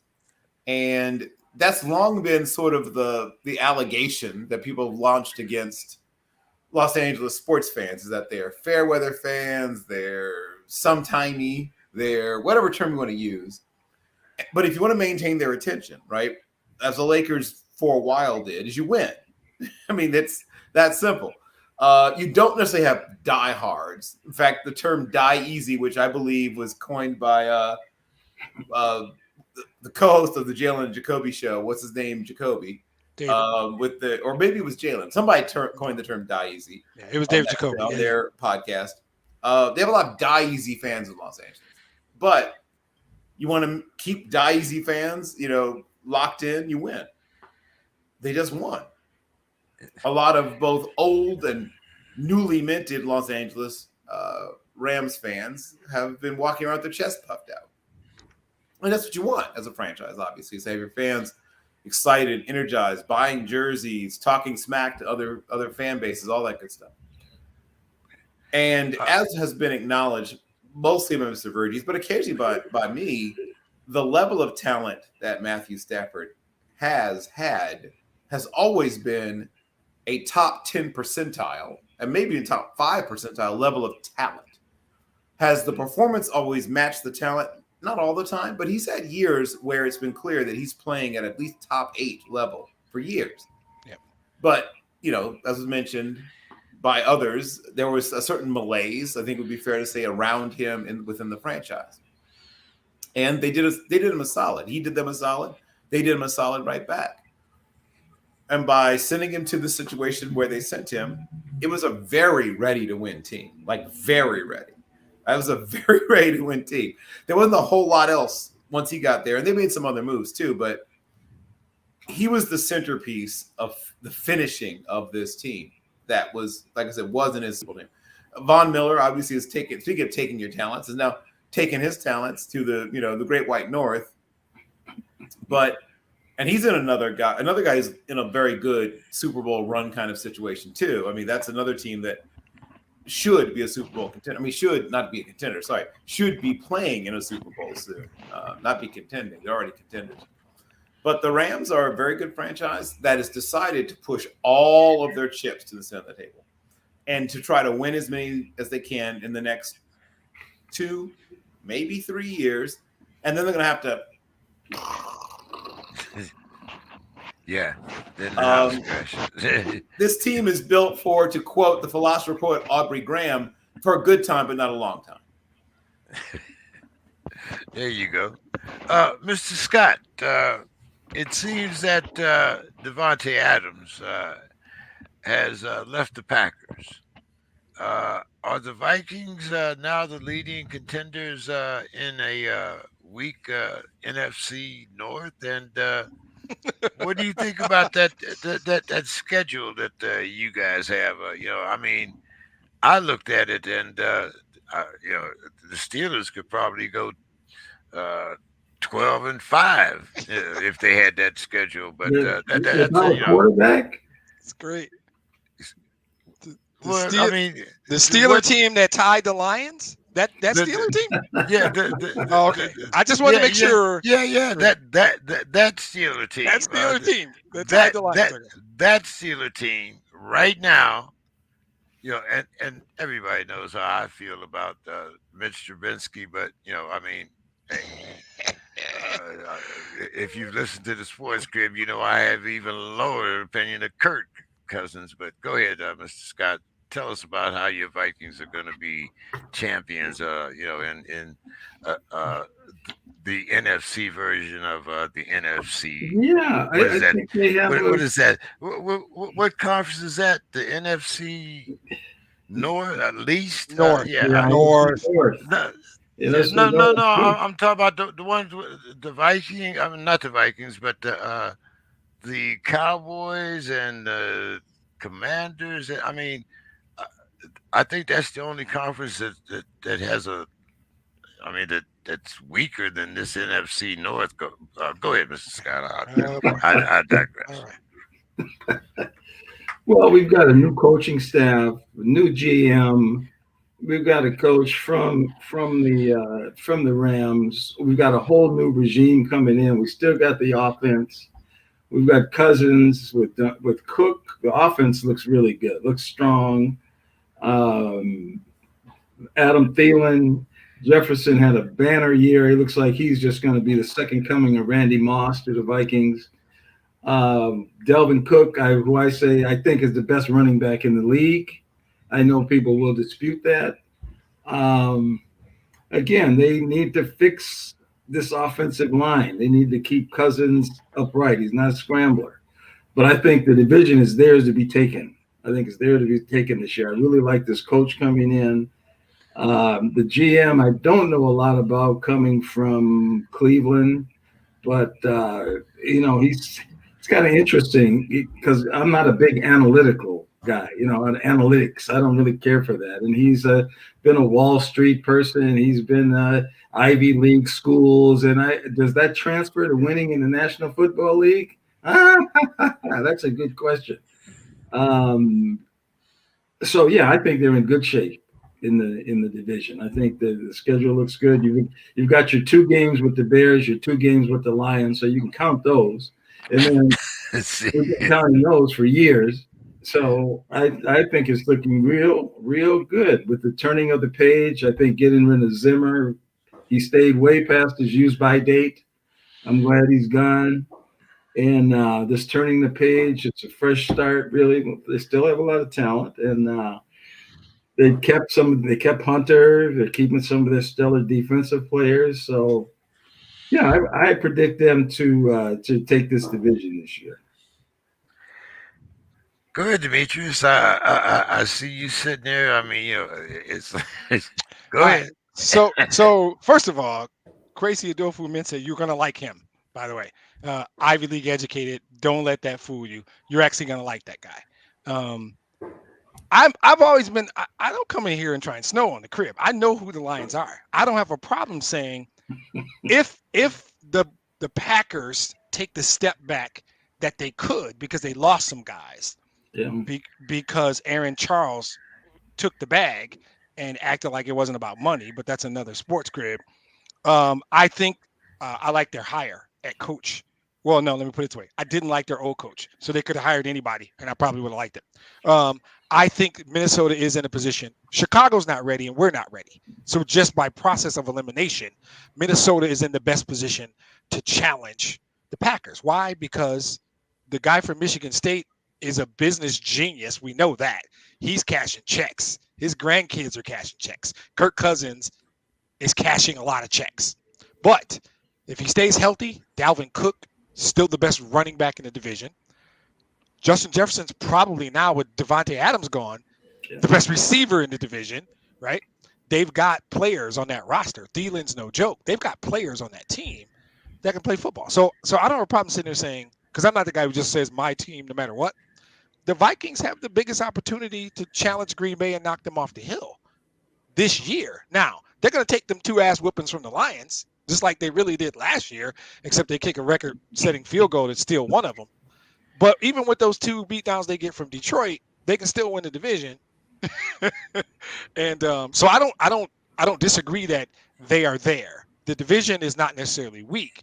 The division is reloading, and I think there is certainly an opportunity for the Vikings to win that division. I have no problem saying. Bill, did the Vikings win that division? They certainly could, and I'm going to sort of double or triple or whatever down on Kwesi Adofo-Mensah, a person whose competitive athletic background is in basketball as opposed to football, but worked at some of the top, firms, including Credit Suisse. Always had a love for athletics and had an opportunity to get involved in sports, and in this case, football. And in short time, went from being a guy that people thought as sort of as a guy that might help them with contract negotiations or might help you with this, help with that, was soon creating and directing research departments for NFL teams. He's a brilliant individual with great people skills and recently turned 41 years old. So he's a guy who's open to a lot of interesting new ideas. And I'm going to give you a really quick quote on what he has to say about analytics, which some people are afraid of. But, I mean, football teams have been using analytics since the 50s. It's not as new as people think. I mean, Paul Brown, part of why the Browns were so dominant, he's one of the first teams to make use of analytics. The Cowboys, when they built those great Cowboy teams, right? Analytics was a huge part of that. Gil Brandt and Landry and, that bunch built a lot of that success on analytics. The first team to have computers, right, in their facility was the Cowboys. So here's what he said. He said, analytics is about evolution, not revolution. We take this framework that has been used for years, and we're just applying it to different things. We're creating decision rules, and we're determining how those decision rules will help us in the future. Hope is not a strategy. There are lots of things that can occur in the future, and it's our job and obligation to study them, understand the risk, and choose the course of action that will put us in the good situation no matter what happens. So I know people get all freaked out by certain terms. Dial back your concern. They're not about to suddenly make all their decisions based simply on numbers, but they're about to use numbers in a way that informs their decision making, like you would in every other business on the planet. So that's the first thing. Now moving on to your question. If we're just doing the roster construction game, right? We just break open the rosters and go position by position, see which team wins. Green Bay probably more narrowly than before now, still wins that game. They still have the best quarterback by a decent margin. Their running backs, so they may not have one running back as good as Dalvin Cook. They have multiple running backs who are going to – the difference between there's not much of a drop-off, right? In the case of – I love Alexander Madison. I love a lot of the backup backs around the division. In fact, in the case of the Bears, I think they have it backwards. I think their backup should be their starter, and their starter should be their backup. But still, if you look at position by position, quarterback, running back, wide receivers, even with the loss of both Marquez Valdez-Scantling and, of course, obviously, more famously, Devontae Adams, who reunited with one of his best friends in the world out in California again. They do draft well. They're a draft and develop team. This is not new. Green Bay's been drafted and developed since, Curly Lambeau. They've never been a team. It's funny because people always talk about how the big splash in free agency. They have the occasional big splash in free agency. Zadarius Smith, slightly less splashy Devondre Campbell. And of course, obviously, you want to go back a generation or two. There's guys the greatest free agent signing in the history of football. History of the game. Yes, right. Obviously, Reggie White. But it's the exception for them, not the rule, right? They're not a team that's super active in free agency, which drives some of their fans insane. But they're usually smart and targeted in how they use free agency. They usually draft well. And this draft will be incredibly important because unlike some of their past drafts, they can't draft for the future.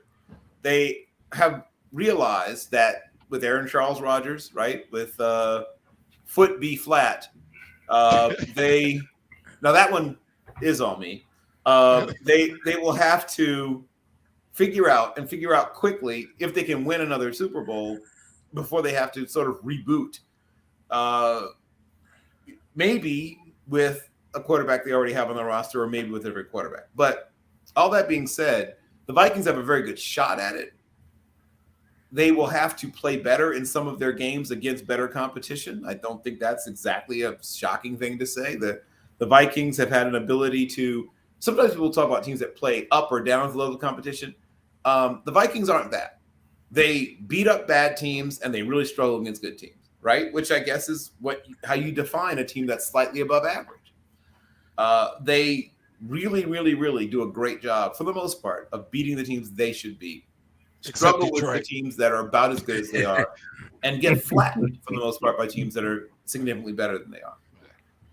So the two things to watch from here on out. One, free agency isn't over, people, right? So some of these teams are continuing to change. The deals being made, the deal making hasn't ended. I promise you that too. There's going to be more players who are going to change hands between now and when the season begins, and then obviously the draft hasn't happened. But gun to my head, I still would say Green Bay, even with all the other whatever that's happened. But it's close, right? The gap has been narrowed. I think we all agree the gap has been narrowed. Mike, what's your thoughts there? Are the Vikings the shoe-ins, or now that there's no Devontae Adams in Green Bay? Yeah, I think it's going to come down to two teams. I definitely think the Packers are back runners now, and unless they do something with the wide receiver situation. But how do you win without a wide receiver? So I right now I have them third. And then the Lions. You're taking the Lions, right? Okay. I am very close to taking the Lions. I really, I thought that couple of their games 3 of those games or so, they could have won. They just by luck or whatsoever. The Minnesota lucky kick. Yep. Yeah, exactly. So and then so you have Minnesota, who is also pretty. They're sort of long in the tooth right now. Dalvin Cook's getting up in age. Alexander Mattison is still a young stud. We'll see how much work he gets, but I think it's very close. And I'm going to go with Minnesota, but Detroit is definitely going to put up a fight. So I'm going to go Minnesota, Detroit, and then Green Bay. Nice. Okay, I love it. See, that's why me and Mike are friends. That's called a friendship. Mr. Scott, that's called friendship right there. That's how you do it. Mike, Marcus Mariota is now a Falcon. Is Mariota just a bridge? I mean, you look at the Falcons, I mean, we might not want to use the word rebuild, but we want reconstruction. I mean, what's your thoughts? I wouldn't say reconstruction. I would say destruction. They got rid of like everybody there pretty much. Marcus Mariota, you say he's the starting quarterback. I'm going to say for which USFL or XFL? You tell me. I'm not going to say, he's definitely the starter quarterback for the Atlanta Falcons. He did great at times with Tennessee, but he wasn't good enough to even beat Ryan Tannehill. So he definitely has that dynamicism with him where he can run and do all those kind of things. But is he a quarterback that you can trust for 4 quarters? Absolutely not. I'm still waiting. I'm still waiting for Baker Mayfield to come in there or someone to that standard. I mean, Mayfield's not great, but I can guarantee you he's better than anything that Marcus Mariota can do. So what I think he's going to go back to like a Raider role where they like the Cortland Sutton and those Cordell Patterson kind of guy where dynamic, moving different spots, and they could sort of do that same thing with Marcus Mariota and have 2 guys that are very weaponized players that you just don't know what they can do because they are so athletic. And then have a Baker Mayfield in that sort of that position where he can decide, well, am I going to go, throw to Cordell Patterson? Am I going to even hand off to Marcus Mariota and see what he can do? Just make a lot of options and make it difficult for the defense because right now their best wide receiver is Olamide Zacchaeus, and I don't think that's going to work. Maybe you and Bill probably the only 2 that really pronounce that correctly. But anyway, what's your thoughts on this, Demetrius? The thing about this to me is when you do a move like this, and you're sitting with $62 million in dead money, right? And I'm not always certain I understand dead money, but if I'm not mistaken, dead money is money that counts against your cap. And the cap is 208. 62 million is roughly 30% of your cap is dead money. And when I do that just as a cost benefit analysis, if you've got 30% of your cap space allotted to players you've cut or released prematurely, that's what dead money is. So for layman's terms, you're just pissing away money, right? And it's money you could be paying players who could help your team. I wonder about these decisions, and they make me think, what's happening? Now, there is a long-term plan that says we got to move Matt Ryan now. That we'll get that cap space back later. But eating 30% of your salary cap in dead money does not seem like something that's helping your team get better. It does not seem like it's something that's going to help you acquire more talent. Now, maybe I'm being short-sighted. I could be, and that's it. But I know that Mariota played for Arthur Smith in Tennessee. Maybe he's a coordinator, if I'm not mistaken. Correct. Yep. And I could certainly see them drafting a quarterback if they needed to. I mean, you used the word bridge, and I think that's the right word. I don't think anybody sees Mariota as the long-term answer, right? No. And eating that kind of dead money says we're willing to bite the bullet short-term for a bigger long-term strategy. So part of that long-term strategy to me would suggest drafting a quarterback. So I think is he just a bridge? Yep, that would be my answer. That's what it looks like anyway. Bill, they threw Baker Mayfield in there, and as soon as I heard that, it was like Mo dead money, Mo dead money, Mo dead money. But anyway, go ahead, Bill. What's your thoughts on Marcus Mariota? Being the starting quarterback. Well, two things, and in my scouting notes on him, I still have from watching him at Oregon. I remember writing down something on the lines of Polynesian Alex Smith, and I remember. Wait, sorry, time out. Was that meant to be a compliment or an insult? I don't know. Yes. Okay. All right, cool. When I have a very good friend, shout out to my friend Steve, who was a big time Titans fan, and he wasn't pleased when he asked me like what I thought they were getting, and I said, I think you're getting the Polynesian Alex Smith. And he pushed back initially, and then later he like messaged me back like, okay, you nailed it. With what comes with that is I've used the term restrictor plate quarterback on the show before to describe Andy Dalton, and a few other guys who are, it means you can go a certain speed. You can get to a certain place. You can go a certain distance even. But at some point, the restrictor plate brings you back down, right? Slows everything back down. He's, everyone's agreed, he's the very definition of a bridge quarterback at this point in his career. I don't know if they draft a quarterback this year. I feel very strongly we'll draft one next year. A lot of teams around the NFL, though lately there have been teams who've been talking up some of the quarterbacks in this class. But at this point, everything I hear is lies, or I believe is probably lies. Right. Teams want to talk teams into believing that they like the quarterbacks in this class. Hopefully someone will take one of them and leave them a player they like better. Right. Happens every year. And will someone panic and take a quarterback earlier than they should? Yes, because it happens every year. Maybe two, maybe. But I think the most quarterbacks that go, this is, to me, the crazy number would be 3 in the first round. I think 1 probably deserves 2. 3 maybe, but I'll split the difference. Say I think 2 go, and then 1 goes probably right outside of the first round. And could they decide to take one of those guys? Probably not one of the first rounders. So I think they do something else with their first round. But I think they could potentially take one of the quarterbacks in their second round, maybe.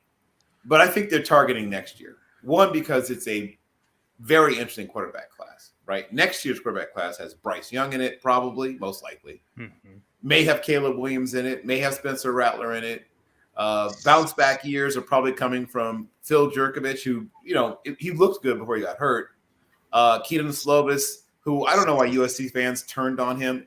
Did he throw some bad picks? Did he make some bad decisions? Sure, but he didn't play terribly. CJ Stroud's in that class, right? Team wasn't as good. Yeah. And I think he's going to tear it up at Pitt. Max Johnson, Brad Johnson's son. I think he's going to have a bounce back year post-transfer. This is going to be a really good, this next quarterback class, 2023, should be a very good one. And so I think a lot of the quarterback needy teams, even they're going to, 1 or 2 of them might go ahead and pull the trigger early on a quarterback, but most of them, I believe, will keep their powder dry and go after quarterback in the 2023 draft. That having been said, as was said, they ate a whole lot of dead cap. And the reason you eat a whole lot of dead cap right away, as opposed to, spacing it out, is because you're planning to etch-a-sketch this darn thing. You're going to wipe the slate pretty much clean and start over. That's why you do it. That's the point. Yep.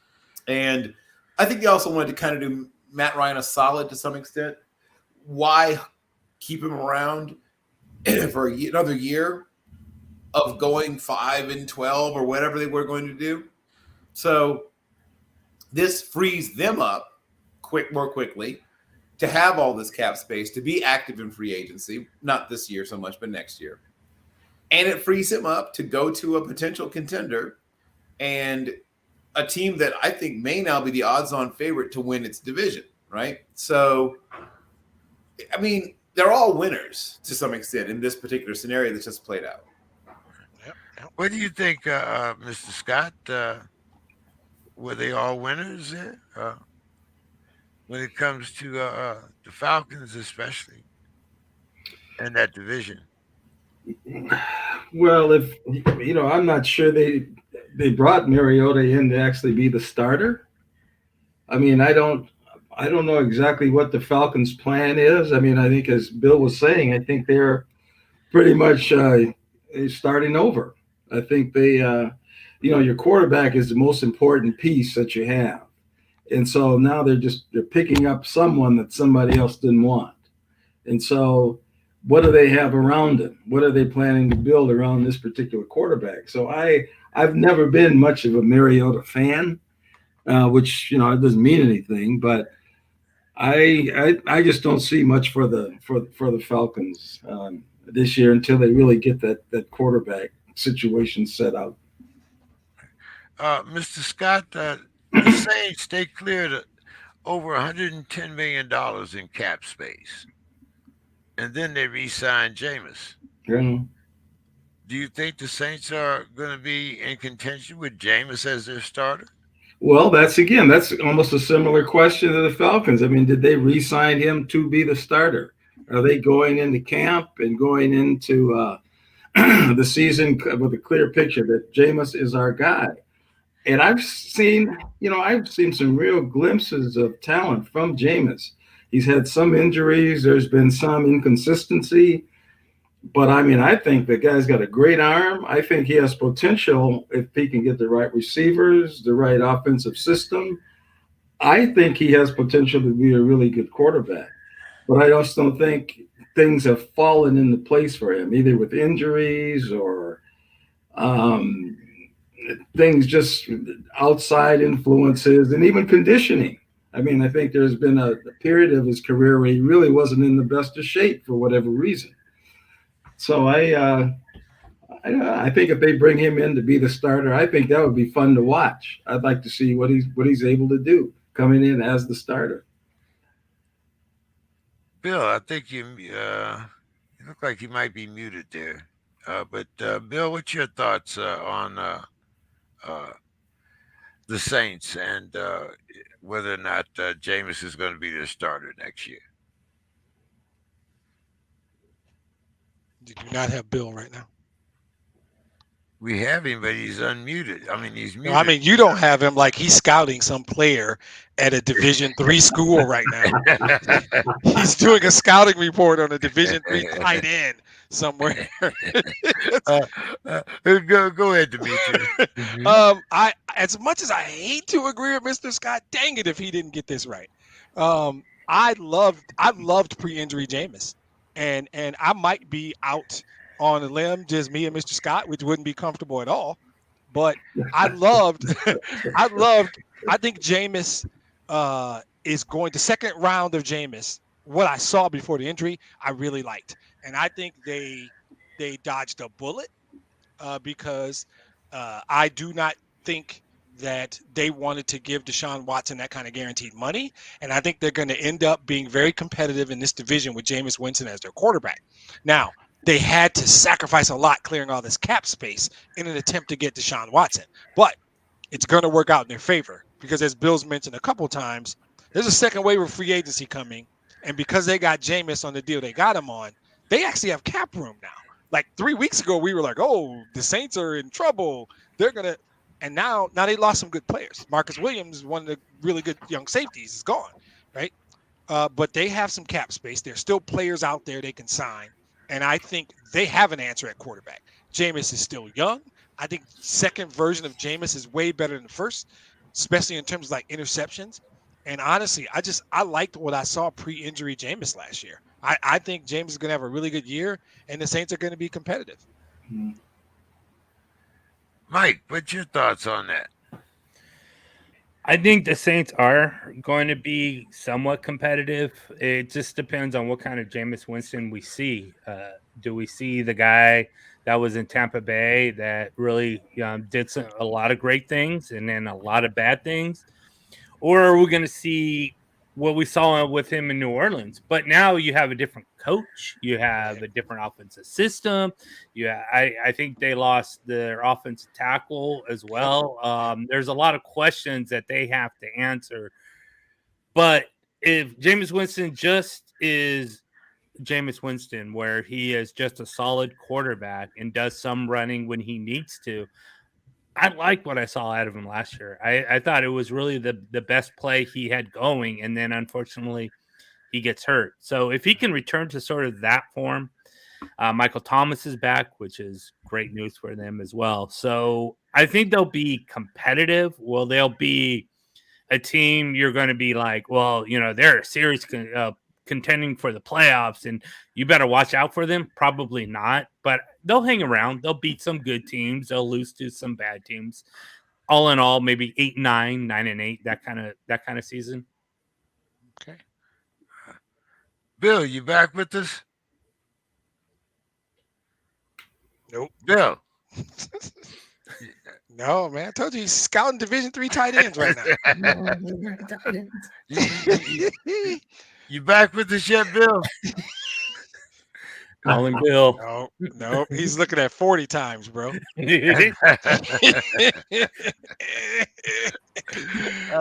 Let's go on. He'll catch up. He'll get back. Wait, we might have him. We got him. We got him. We know you were checking 40 times for those Division III tight ends, but we kind of need you for a minute. No, I'm right here. So, what was your thoughts on the Saints clearing $110 million in cap space and then re-signing Jameis? Does he make him a contender? Well, I mean, not by himself, no. But as was just very astutely pointed out, they sort of fell into a good problem to have.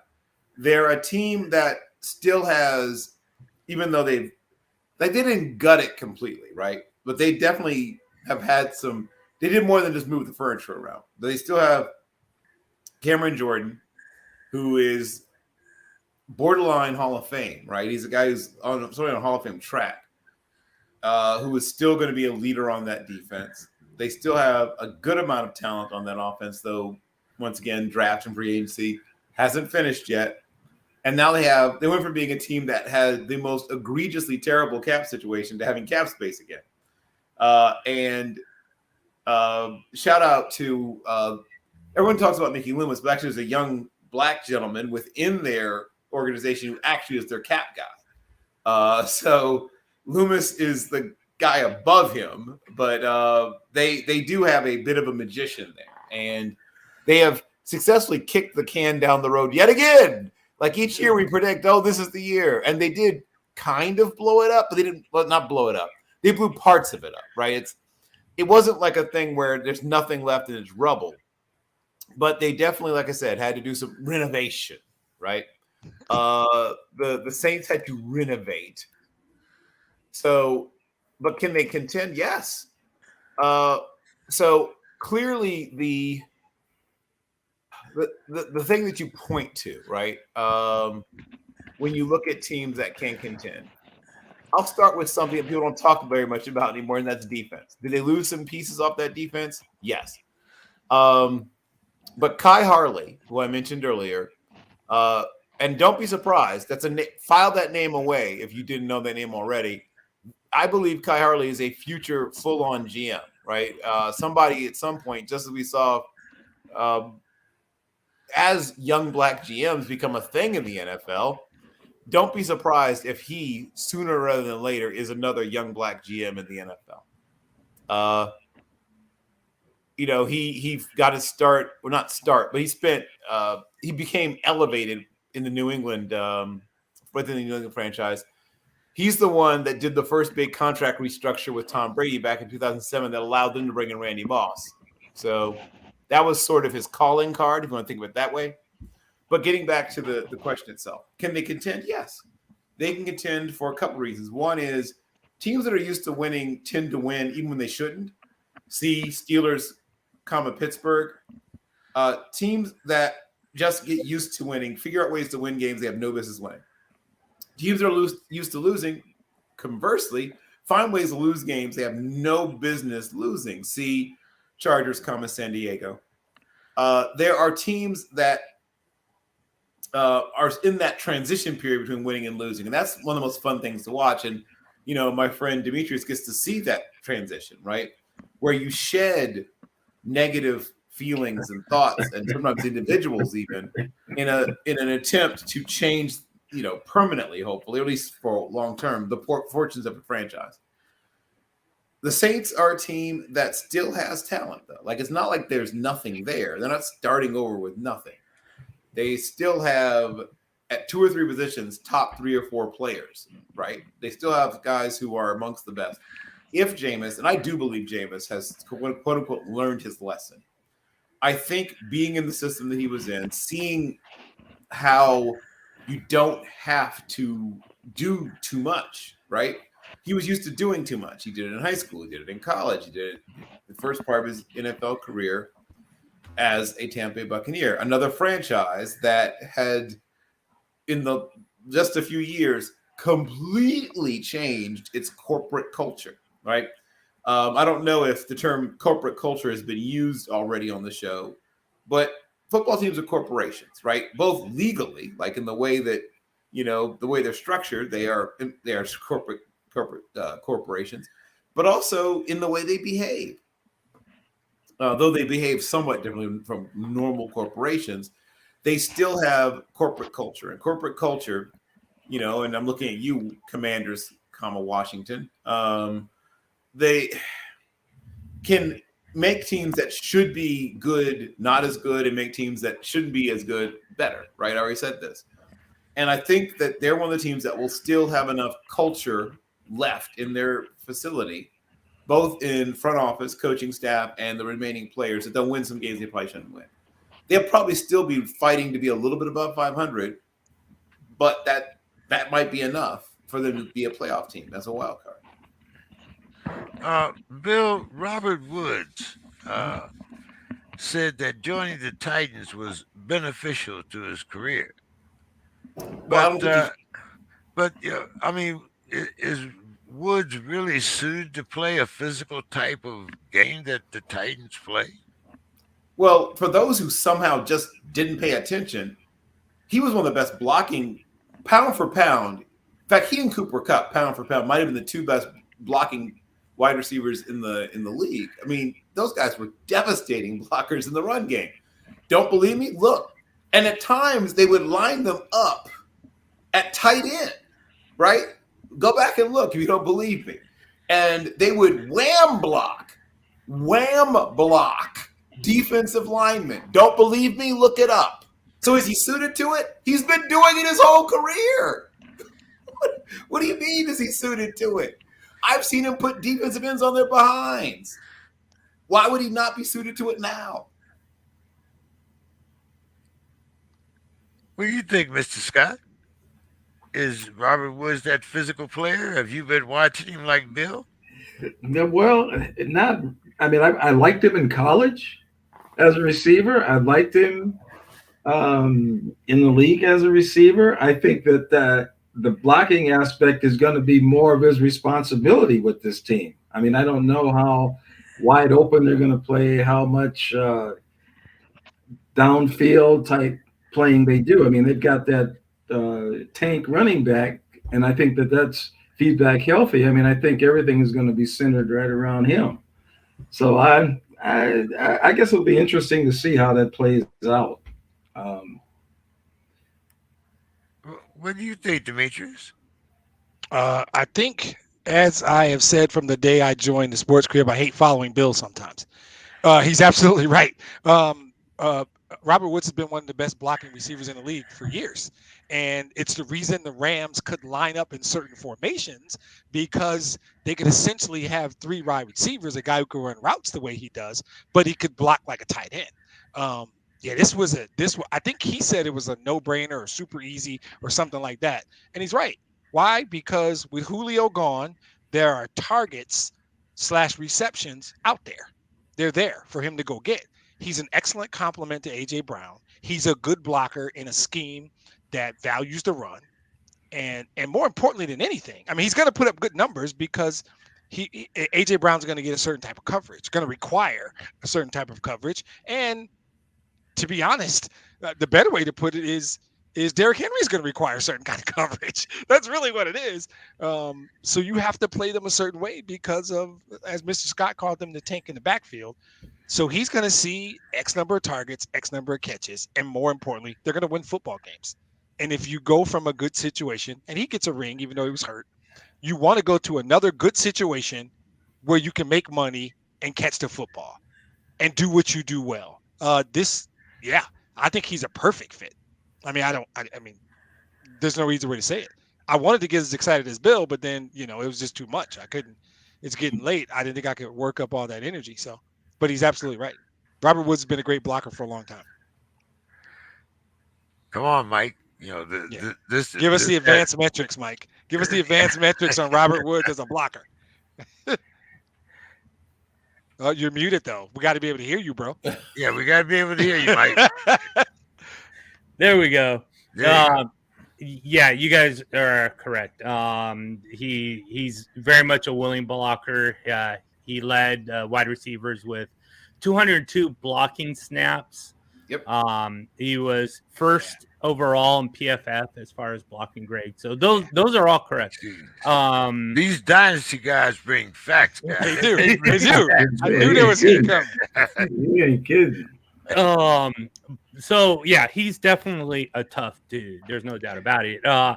Now, what role will he have in this? Of course, you're going to want him to block and clear lanes for AJ Brown. Not that AJ Brown, who's a part running back, part wide receiver, can't do it himself because he's also a tough dude. So I like it. It's just how is he going to respond from this injury is the main thing. And wide receivers don't have as much difficult time as running backs do. And I think he went down in week 8 or 9. I can't really remember. So he's had a long period off. He should be ready by week 1. We'll see. But I love this for Titans. They wanted this out of Julio Jones, and unfortunately, he's just marred with injuries and age and everything else. So we'll see. I'm also interested in what Titans are going to do because Robert Woods, before he went down last season, was used for many years as a running back as far as, jet sweeps and those kind of things. So will the Titans continue to use him that way as well? But yeah, absolutely. Robert Woods is one of those guys that if you want to watch someone block, him and Tim Patrick are two of my favorite dudes to watch. Just go after it. That tenacity that you don't find in most receivers. Most receivers, they'll just put their little hands up and try to mirror you. I'm just going to try to just get in your way. These guys, man, they're just going to run you over. So I love it. Well, Mike, excuse me, it's your time. You can call him Matt. This week you can call him Matt. I think he's okay to call him Matt this week. Yeah. I've been. Mike, only a 3rd round pick. You guys get Matty Ice. And I'm kind of confused there because I thought I heard your general manager say that this was an all-in season. Is Matty Ice an all-in move? And who the hell is he going to be throwing the ball to? Very good question. I've been wondering that myself. I mean, Michael Pittman, he's going to be in his 3rd year, and he's probably the wide receiver 1 on the He's going to break out. Watch. I hope so. I really do. He's very dynamic. He's very good at 50-50. Has very good hands, and he doesn't have the downhill speed that you would like out of your ex wide receiver. Definitely not a Z kind of guy. So yeah, he's limited, but he does a lot of good things well. I mean, he's that lunch pail kind of wide receiver that you put out there and you don't have to worry about it. He's going to get the job done. And then outside of that, Paris Campbell, he is the Z that the Colts would love to have, but he's constantly hurt. I mean, last year, the dude missed like 8 games because he caught a touchdown and celebrated. And it's just like, are you that fragile where you can't even score a touchdown without even getting touched? I mean, no one touched him. It was a wide open touchdown, and he got hurt. He didn't even celebrate it all that much. I mean, it was just like, my goodness. So T.Y. Hilton is still on the team, but he's a free agent. We don't know what's going on there yet. And there's a lot of clamoring for not AJ Brown, but Julio Jones, which would be a great situation for Matt Ryan. But again, as I mentioned earlier, is Julio Jones going to be healthy for 17 games? I probably don't think so. But yeah, it's one of those things where Matt Ryan has a very selective set of wide receivers that aren't fantastic, but they don't have to be, because we have Jonathan Taylor. So as long as Jonathan Taylor is doing Jonathan Taylor things, then Matt Ryan for the Colts is absolutely amazing. Right. Is he really an improvement over Carson? Yes. Yes. Sorry. I didn't know who that was too. It flew out. It just flew out. The guy with the big C on his hat there. I got you. My bad. I couldn't know that. Yes, he is an upgrade over Carson Wentz.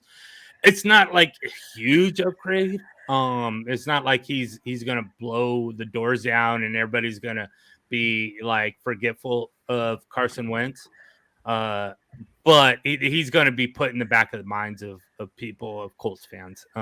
So, yes, an upgrade for sure, but it's not, a huge difference. It's just one of those things where I won't have to worry about watching the Colts fans and watching Carson Wentz's mind just defrazzled and get out of pocket and go, should I go to this guy? Should I go to that guy? I don't know. That guy's kind of covered. I don't know. What should I do? I'll throw it deep. And hopefully it's not an interception. With Matt Ryan, there's a reason why he's Matty Ice. So that will be fun to watch. Yep. Yeah. That's You mean the 28-3? Stop it. Mike, the Chiefs trade Tyreek Hill for 5 draft picks, including the 29th overall, I believe a second round, a 4th round, and a 6th. But have the Chiefs gone from the cream of the crop to 2% in a loaded AFC West? Yeah, their answer to getting rid of Tyreek Hill or trading Tyreek Hill, however you want to say it, is to go get Marquise Valdes-Scantling. So that's not really an answer at all. We were looking for some separation in this Western division, and the Chiefs trading Tyreek Hill is sort of that separation. So they're going to get younger, and they needed to. Tyreek Hill is getting to be 28, 29. Travis Kelce is around that age. So they need to get younger. Clyde Edwards-Helaire has not been the answer at all for them. So by doing so and by getting these picks for Tyreek Hill, they're putting in that position to sort of, okay, we don't need to blow up this whole team. We can just get younger and key parts that we need to get and keep the momentum going, because Patrick Mahomes is young. And Juju Smith-Schuster is only in his 4th year. So they got the key cogs to these parts. They just need to get rid of the old and put in the new. Mr. Scott, what did you think about the Chiefs getting rid of Tyreek Hill? I mean, come on, Valdes-Scantling and Juju Smith-Schuster, 2 number 2s at best. I mean, what's your thoughts there, Mr. Scott? I don't know why they would do it this year. I mean, he still seems to have quite a bit. Was it the money? They didn't want to pay him. I guess that's what they said, that they didn't want to pay him. They didn't just say it. It was essentially what happened was they were going to try to renegotiate or add on to his deal. Well, I'm going to let you go ahead, Mr. Scott. Well, no, that's what I'm trying to figure out. Why? Was it just to save money? I mean, you're not going to find a talent like him. I mean, the Mahomes is still Mahomes. They came this close, a couple of plays to getting back to the top. I mean, I still think they're a top team. I think that hurts them. But again, as Mike says, if they're planning for the future, they get those draft picks, the 29th overall pick. I don't know what their specific needs are, but I would say wide receiver. Just off the top of my head, I would say, Well, yeah, now, yeah. So, but yeah, that's. I guess it's the money part that's why they decided to move him. Or did he really want to be traded? See, I don't know. Was there something internal going on where he wanted out of there? I hadn't heard anything about that. But yeah, I think he was a big piece. I wonder what Mahomes thinks about that. Demetrius, I'm not going to let Bill take all your points because I'm going to let you go before him. So here's the deal. This is business, right? When Bicep Byron and Shreddy Betty's pal signed that $500 million deal a year and a half ago or whenever he signed it, these chickens were going to come home to roost. That's just how this business works. They couldn't afford to pay him his value. And at the end of the day, he's got a guy he pays 16% or whatever to. That dude said, wait a minute. They can't afford to pay you. You need to wrap your mind around. The day Mahomes signed his deal, Tyreek's agent came, don't get comfortable. Rent an apartment in Kansas City. Don't get comfortable. Because you're going to have to wrap your mind around the fact that there's going to come a day where you're going to have to move. Or not get value, and that's me not doing my job. So keep your bags, live out of your suitcase, because your ass will be out of Kansas City soon. That's how it's built. That's how the salary cap works. That's how the business of the National Football League works. The chickens always come home to roost, and they couldn't afford them. They couldn't. So in their mind, what can we do? Because we do still have Patrick Mahomes, right? So if I can get MVS and Juju Smith-Schuster at the Patrick price, then yeah, let's do that because he might be that good. I disagree with you guys. I don't think you're going to see this huge drop-off because while Tyreek Hill gave you a special or unique thing, Bill can probably tell you how many guys ran sub 4.340 or sub 4.440s a month ago at the combine.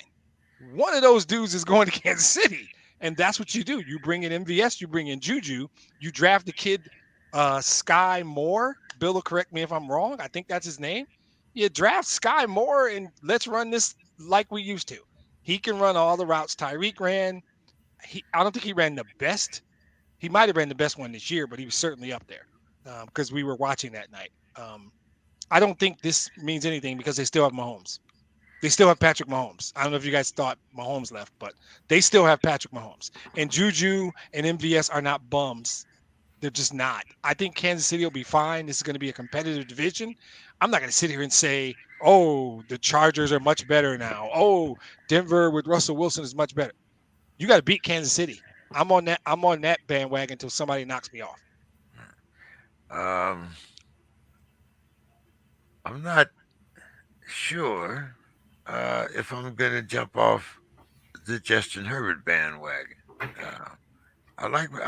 Even though they're not here in San Diego, I still kind of like the Chargers. But Bill, you tell us about what actually went on between. Sure. Do you think it's a coincidence this all came to a head shortly after Davante Adams got his deal? Does anybody think that? It was a coincidence? Anybody? No. So the Chiefs came to him about extending. So this is where it starts. And when the numbers come out from the Davante Adams deal, as always is the case, if you think they're the best receiver in the game and the guy who's now the highest paid receiver who you think you're better than has gotten paid whatever that is, you say, I want that plus a little bit more. Right? It's that simple. Yep. And the Chiefs said, we want you. We love you. We want you to finish your career here. We want to give you that, but a little bit less. Yeah. More is more than less. For those who are wondering. Analytic. Right. That's the next gen stats from Bill Carroll.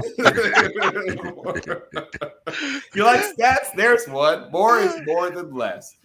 And they tried to see if they could get closer and, work through it and get an extension signed. That gap didn't close, right? Tyreek Hill and his camp, his people, his whatever you call it, were very, very attached to somewhere about 5 million or so north of what had been the biggest deal in the history of, wide receivers, the Devontae's deal. They wanted to be about 5 above that. Could they have been talked down to being maybe 2.5 above that? Maybe. But the Chiefs weren't trying to get even to that, right? They were trying to give him security and whatever and guaranteed money, but not that amount, right? Not Devontae Adams. They were trying to be below that number. And realized at some point we aren't going to get close enough for this to make sense. And they said, we're going to give you permission to seek deals and, bring us back offers, etc. And to their credit, the Jets made a very strong presentation. But the Jets had to factor in what's called the Jets tax, which means paying sometimes an extra $7 million above, in value above what other teams might pay. And Joe Douglas wasn't willing to pay the Jets tax. If he's willing to pay the Jets tax, he might well be a Jet. Yeah. But they were 32, 39, and something else they offered, right? Yeah, they made a strong offer. They made a very strong offer, but they weren't willing to pay the Jets tax. So with him wanting to be in Miami more anyway, and them not willing to pay the Jets tax, that's how it happens. Yeah. And for those who haven't studied Brett Veach, which I have, pretty much his entire career in NFL front offices, this is a very Brett Veach move for several reasons. One is they now have cap flexibility. We just talked about what they did down in, Kai Haley and others down there, Mickey Loomis and others down there in New Orleans managed to get done. But they did it without mortgaging the future. Now they're in a strong position in a historically deep wide receiver class. Yeah. Write that down somewhere if for some reason you didn't already know this. This is a historically deep wide receiver class. Historically deep. There are going to be high quality starting wide receivers going to be found in the 5th, 6th round, maybe even as undrafted free agents. They might be able to snap up later a guy like Isaiah Weston. If they want to go early, a guy like Christian Watson. Or in the middle rounds, they might get a guy like Calvin Austin, Wan'Dale Robinson. I mean, this is Khalil Shakur. This is an incredibly deep wide receiver class. This is the perfect time, in many ways, to move on from Tyreek Hill, right? When you have an opportunity to find another high quality or multiple high quality receivers in the draft class, you get cap relief and you load up on picks when your team, despite being a contender consistently, actually has quite a few holes that need to be filled by younger, cheaper players. Because now that gives you the ability to, one, play a little bit of hardball. If you do want to try to keep some of your veterans, you can point out that, hey, we have the ability to replace you if we have to, but you don't want to. We'd like to extend you. We'd like to give you this, guaranteed money and this additional security, and you're going to be here, and we love you here. But if for some reason you want to be the top paid or one of the 2 or 3 top paid players in your position, we might have to think about that. They need to obviously find at least 1 or 2 more players in their secondary, and this additional picks and the additional money allows them to either in free agency or the draft to do that. They need to add to their pass rush, and now they can do that. These are things they could not have done if they don't make the Tyreek Hill trade. Tyreek Hill by himself wasn't going to be enough for them to win the West, let alone the Super Bowl. Now, if they improve their offensive line, their pass rush, and their secondary, and yes, they're going to find receivers. I mean, they're good at drafting receivers in Kansas City. For those who didn't get that particular memo, Tyreek Hill was a 5th round pick. For those who didn't remember that, he wasn't a 1st rounder. He wasn't a 2nd rounder. He wasn't a 3rd rounder. He wasn't a 4th rounder. He was a 1, 2, 3, 4, 5th round pick. So if you're telling me you don't think they can't find him exactly, but they can replace his production, right? Even if they have to do it through 2 players, they're going to be okay. That was the position they could most afford to move on from is wide receiver. It's a super deep draft. They have other receivers who are maybe not him, but are good and will be better when there's more opportunities because Patrick LeBron Mahomes II and sometimes, would focus on Tyreek Hill maybe a little tiny bit too much. Maybe a little bit. Now he's going to, Demetrius, now that we've talked about his loss to the Chiefs, I want to talk about what's happening with his new team, and I want to talk specifically. I mean, okay, let's see how did that go here. I think the fans they gave him 120 mil, 72.2 guaranteed. Where do you rank Tyreek as an all-time deep threat? I mean, you had one on the Lions at one time. How do you rank Tyreek? I think that it can be difficult. So they're different players. I don't like comparing players as just apples and oranges. I assume you mean Calvin Johnson. Calvin was 6'5" and ran like No, I'm saying as a deep threat. I mean, I'm counting, Calvin, Randy Johnson, anybody you want to count as what you would say is, like that guy is a deep threat. Okay, I'm gonna let the Randy Johnson thing go and assume you meant Randy Moss, but we're gonna say. I was including Calvin in that because I think Calvin was a legitimate deep threat. Gotcha. Oh, he was. I think, but you guys can disagree with me. I think Tyreek's uniqueness was part scheme, right? That system opened him up. If you just line him up and have him run a 9 route, I don't know. I got to be honest. I'm struggling with this one because I don't see him as a deep threat, even though obviously within that scheme, that's what he did. That's the threat he posed. And he just ran by guys for sure. So, okay, all-time deep threat, I'm going to say top 10. I would. So my problem is I'm not taking him over Randy Moss. I'm not taking him over Calvin Johnson. And I could probably name a couple other guys. I wouldn't, because not only were they deep threats, there wasn't a better 50-50 guy probably ever than Calvin. I can send you a video of him out jumping 3 Cowboys for a touchdown. High pointing. Randy Moss, same thing. Randy Moss, these guys were enormous and fast. So it's a different kind of thing. So he was great at what he does. There's no chance I take him ahead of Moss or Calvin Johnson and possibly some other guys who I can't name off the top of my head. But to the question, I'm going to say top 10 because, but don't sleep on the scheme. Don't sleep on the scheme. I want to come to you next, Mr. Scott. And the reason I'm going to come to you next is I'm going to mention a guy that a lot of our audience might not know, but I'm sure all of us here on the Sports Crib remember. Bob. That's it, Bob Hayes. Yeah. But we also have to remember that Bob Hayes ran against white cornerbacks. We don't even. I mean, is there a white cornerback left in the league? So I'm not sure if this is a fair comparison.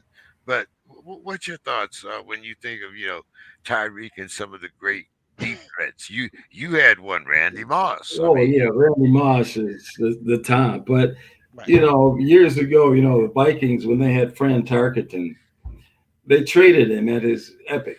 They after 5 years they traded him to New York, and that's where he had his best 5 years there. And he had a receiver by the name of Homer Jones, and Homer Jones would catch 35, 40 passes for 1,000 yards.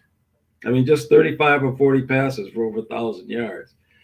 And he wasn't built like a Moss. He was probably, I don't believe he was even 6 feet. And he was more of a stout, stocky player. Almost reminds you kind of a Tyreek, but I think a little bit bigger. And he had that speed. He had the world-class speed. So to me, he was a tremendous deep threat. In New York, people don't even think much of him. I mean, Harold Carmichael. I mean, at 6'8", Harold Carmichael for Philadelphia. I mean, in the end zone, how do you stop that? His jumping ability and his height. So when I look at the receivers over the years, Art Monk, another reliable deep threat. So there's a lot of guys. Would I put Tyreek? it's kind of hard when you look at those years and these years. It's a different game. It's a different style of playing in a lot of ways. But Bob Hayes, world class speed. What are you going to say about that? I mean, it's world class Olympic speed. But then they had a guy. What was the guy in San Francisco that was a track man? Nehemiah. Nehemiah. Yeah. Nehemiah. But see, Bob played football in college, but he was a running back in college, but he had that speed.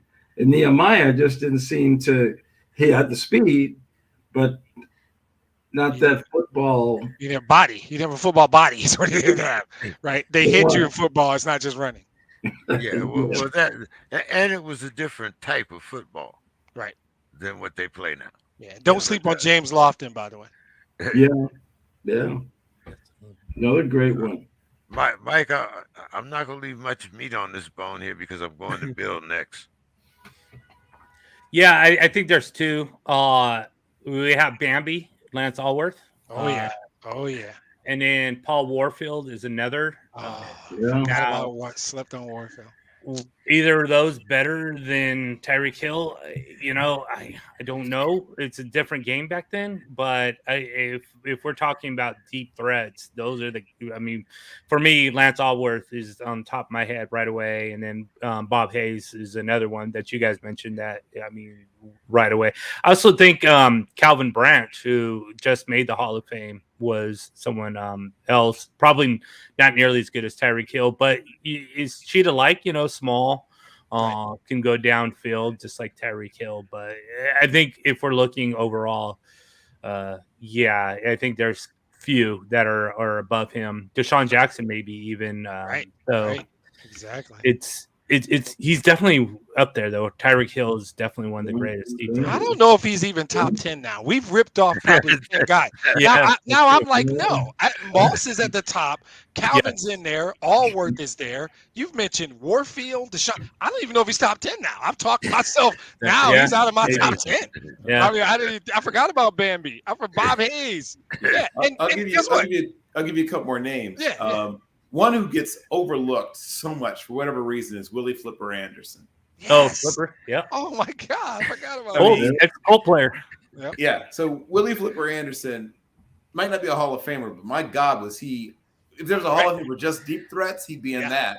Yep. That guy got deep on. I mean, ask Deion Sanders, who was pretty darn fast, about Willie Flipper Anderson. Yeah. He had some adventures against him, like any time, you're not always going to win every encounter, but Flipper could get deep on anybody. Put up numbers, I'll throw out another one, and a guy that doesn't get mentioned enough, in my opinion, and he should be in the Hall of Fame, but isn't, amongst the great deep threats of all time, and that's Harold Jackson, right? Yeah. Speaking of HBCU football. Yeah. Harold Jackson was blazing fast. Yep. And just as the passing game was beginning to at least pull even with the run game, right? It hadn't pulled ahead yet, but just in that era, he got to play for Sid Gilman a little bit towards the end of Sid Gilman's time with the Eagles. And then later he played with the Rams as their primary deep threat, catching balls from people like Roman Gabriel and Shaq Harris. He was... people use him now, take the top off of defense. That's what he could do.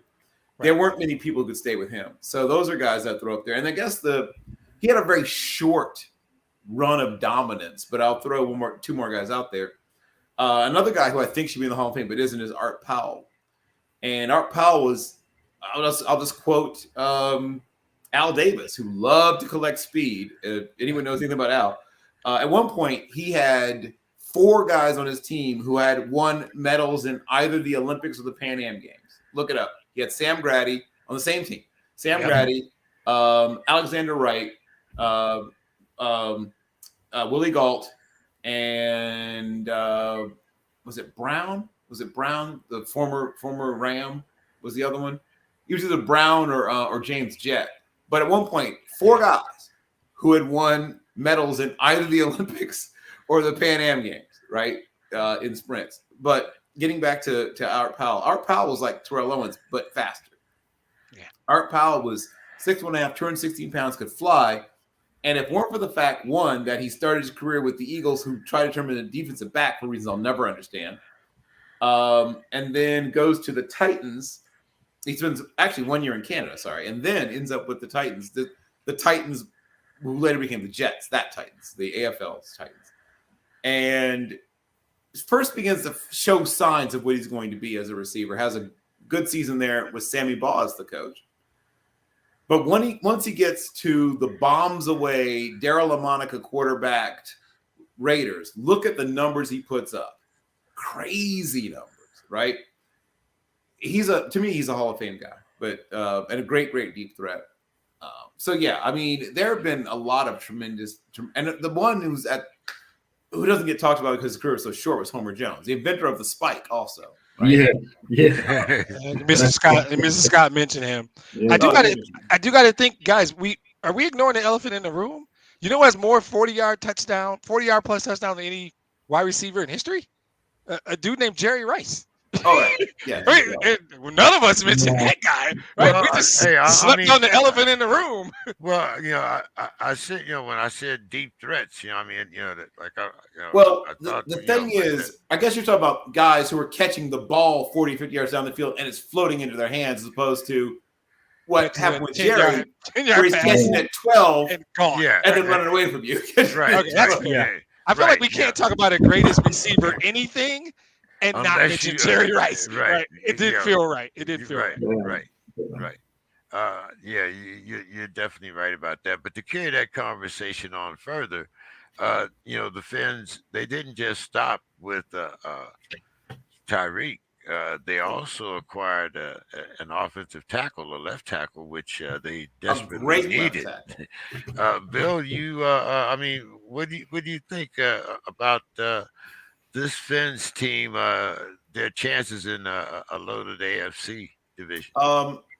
They have a legitimate chance to be a wild card team in one of the most difficult places to be a wild card team that you could imagine. But they have a chance. They have a fighting chance. It'll come down. I hate to say this because I always kind of reject the whole everything's about the quarterback thing, but in this case, it is everything's about the quarterback. If Tua ups his level of play to, say, the Derek Carr level, he doesn't have to be like Mahomes level, because I don't think that's something he can do. But I think Carr level is something he can do.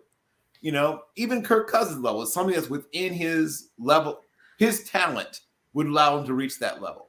He doesn't have the kind of physical talent that guys like Aaron Charles Rodgers have, or the aforementioned Justin Albert Herbert, or, like I said, even I'm definitely not Patrick Mahomes in a second. Like, those aren't, he can't get to that. That's not something he's capable of. But if he plays at the level of Kirk Cousins, Derek Carr, right? If he does that, they're a playoff team. And I think he's capable of getting to that. So it's going to be fun to see what happens there. Chris Greer, as we mentioned, the loser team leave town match he had with Brian Flores over Tua, has done everything possible to make sure that Tua is going to succeed, because egg will be on his face, right?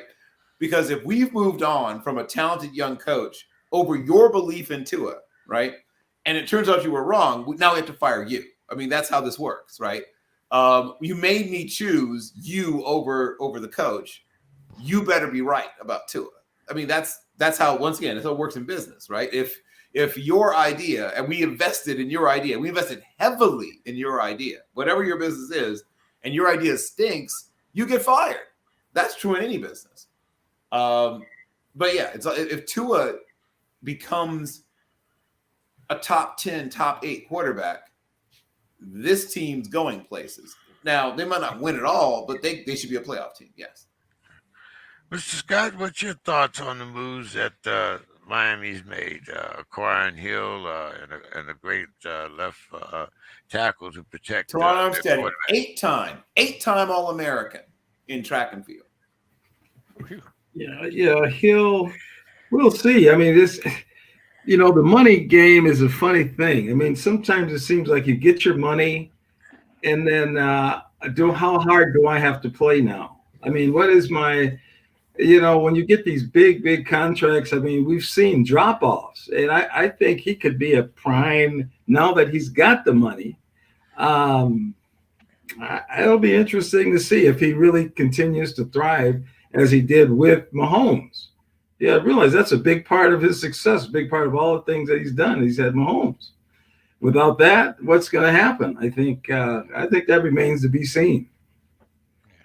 Mike, Teddy Bridgewater says, "I didn't come to town to be no backup." Yeah, and if Tua has not performed to the levels that I think a lot of people thought he would, he's sort of like a Jameis Winston, where everybody had a lot of hopes for him coming into Tampa Bay as a rookie and just couldn't get it done, just didn't do it enough. And Tua is in that situation right now.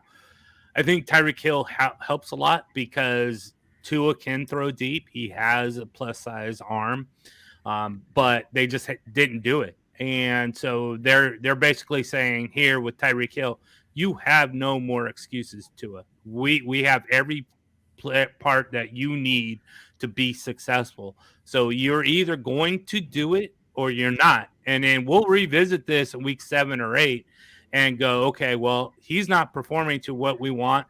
Teddy Bridgewater, do it. Now, do I believe that Teddy Bridgewater is a better quarterback than Tua? No. But I do believe that they're sort of at the end of the rope with Tua at this point. And, that's all it takes is if you're losing and you're not winning ball games and you give the guy every opportunity to perform and he doesn't do it, then the next guy comes up. What do you think there, Demetrius? Tua or Bridgewater by week 8? I don't think it matters because they're not making the playoffs. I think this is a math problem. You guys know me. I work in statistics. I talk about this all the time. This is a math problem. 7 teams make the division in the conference, right? 4 division winners are automatic. Unless you want to look me in the eye and tell me they're better than Buffalo. And if you do that, we can't be friends. Sorry. Buffalo's going to win the division.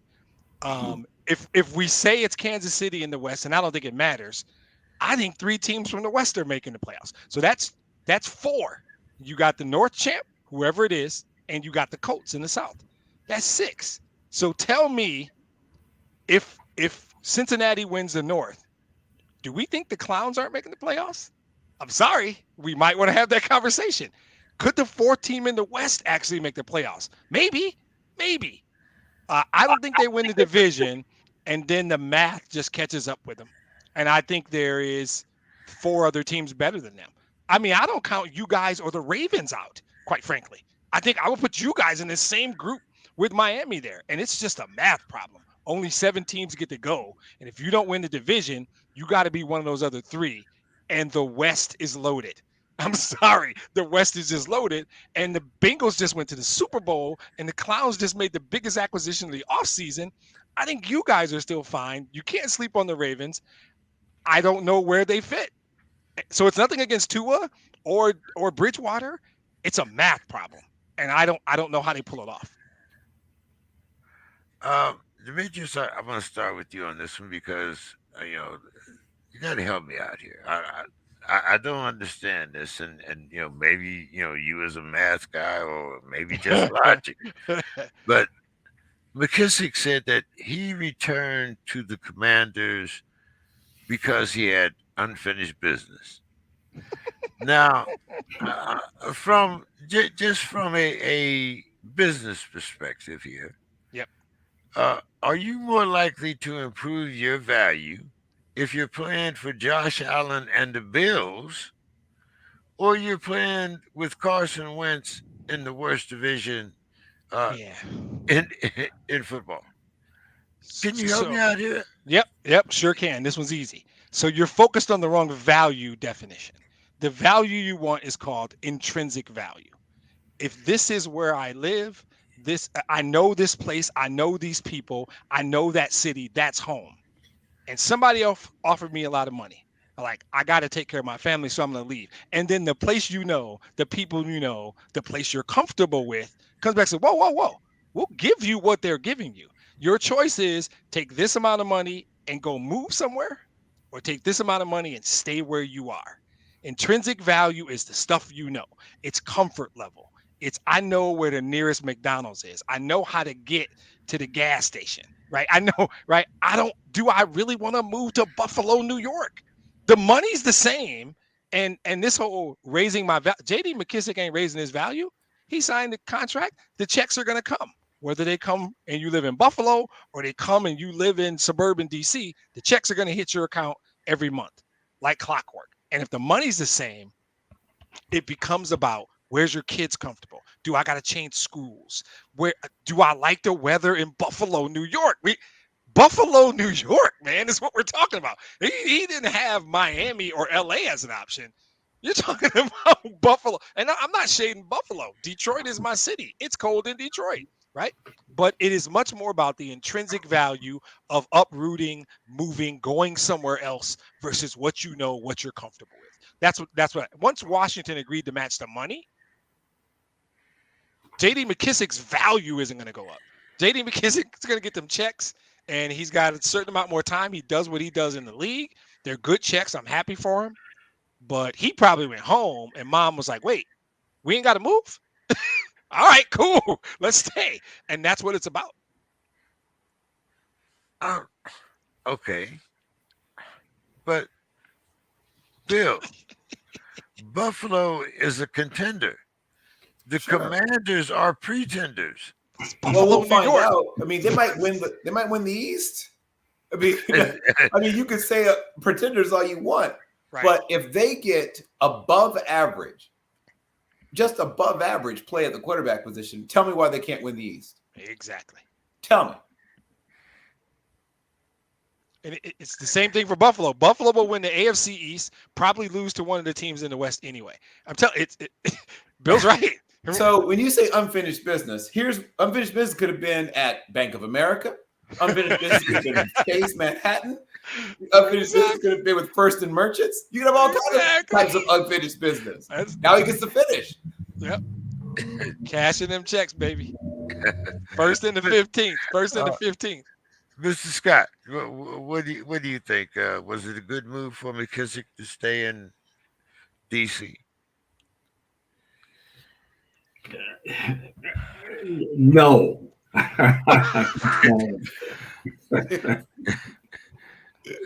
He should have moved to Buffalo, is what you said. Shuffle off to Buffalo. Shuffle off to Buffalo. They're going to make the playoffs. They're guaranteed to be in it. So, you don't think the Commanders can win the NFC East? I don't know enough about the Commanders, okay. and I don't like their quarterback. Okay, that's fair. But I will tell you that Dallas is still Dallas, and the Eagles are still the Eagles, and the Giants still have Daniel Jones. I think Dallas has. I mean, the Commanders have every good a shot at winning the NFC East as Buffalo, because Miami is not going to be a slouch. Buffalo's going to have to earn the AFC East. But Mike, don't you think that he will get a chance? He's more assured of cashing those 2 extra playoff checks in Buffalo than he is in DC. Oh, he's definitely more able to in Buffalo to cash those extra checks. I think it's two-sided to me. Yeah, unfinished business. I don't know what he meant by that at all, because what business is he really started in the first place? So I don't even know what he's trying to not or unfinish the finish. And secondly, he's limited, so he's not someone that you're going to go to Buffalo to get that spotlight on him, because as you mentioned, James, that is where you're going to probably win. But he's not going to be a key cog to that offense. He's not going to be. Everybody's going to turn their heads and go, "Oh, JD McKissic, look how great he's doing," because he's going to just be buried by all these players. He's going to have, a catching role where it's Devin Singletary and Zach Moss can't do it. So it's one of those things where, I can see why you're thinking Buffalo, because A, he's going to probably get more money, but B, he's not going to get that spotlight. So if I'm determining on whether or not I can get more money or potentiality get the same money but get that spotlight on me, I'm going to go where the spotlight is. But if I'm not going to have that spotlight and I'm comfortable where I'm at with Washington, then I'm going to be where I'm at. I move the kids and all the other things. The money was the same. The money was the same. He took the offer from Buffalo. He had accepted it verbally. The Commanders came back and said, hey, we'll match it. So the money's the same. So we're falling for the okie doke. This is simply Mama said, I can still live in Northern Virginia, beautiful Northern Virginia. Bill can tell you what that area looks like. Or we can move to Buffalo. I ain't even disparaging Buffalo. I'm just being honest. When he went home and said, baby, we moving to Buffalo. She said, you moving to Buffalo? Me and the kids staying right here in beautiful Northern Virginia. See you in January. And he said, nah, never mind. That sometimes it's outside of football and all the spotlight and the offense and all that doesn't matter. If Mama back in Virginia, what difference does it make? Yeah. Mr. Scott, the Clowns have decided that they're going to move on from Baker Mayfield. I mean, when you Brissett as your backup, I mean, that if you didn't know the writing on the wall before and you couldn't interpret it, that should have told you, that your next Progressive Insurance programs will be showing how you move all your stuff out of Cleveland Stadium. But anyway, what do you think here?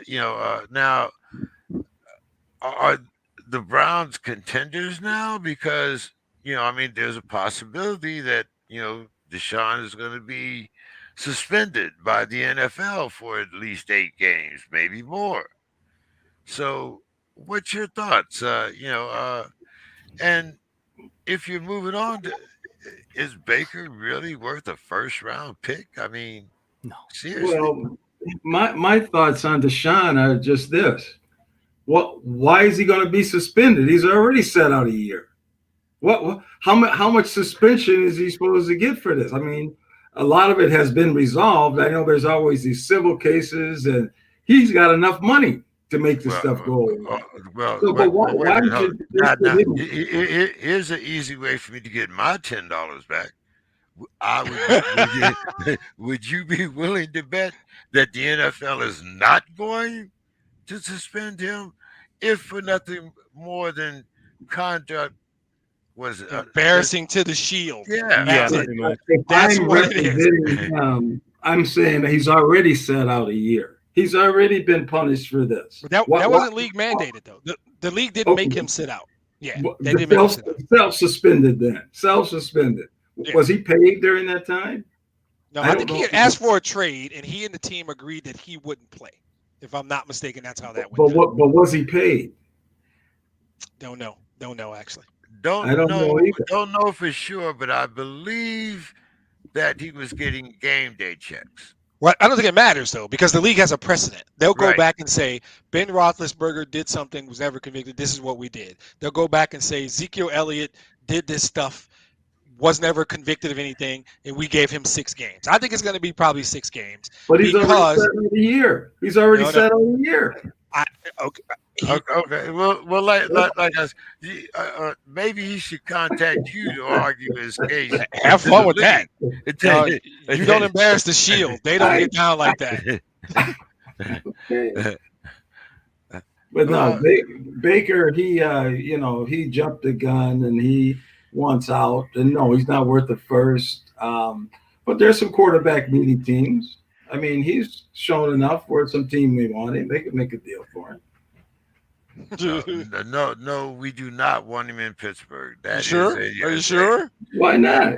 Am I sure? I'm as sure as I was trying to get Ben Roethlisberger out of there for the last. You want Trubisky over Mayfield? No, he hates Trubisky too. You don't want either one of them.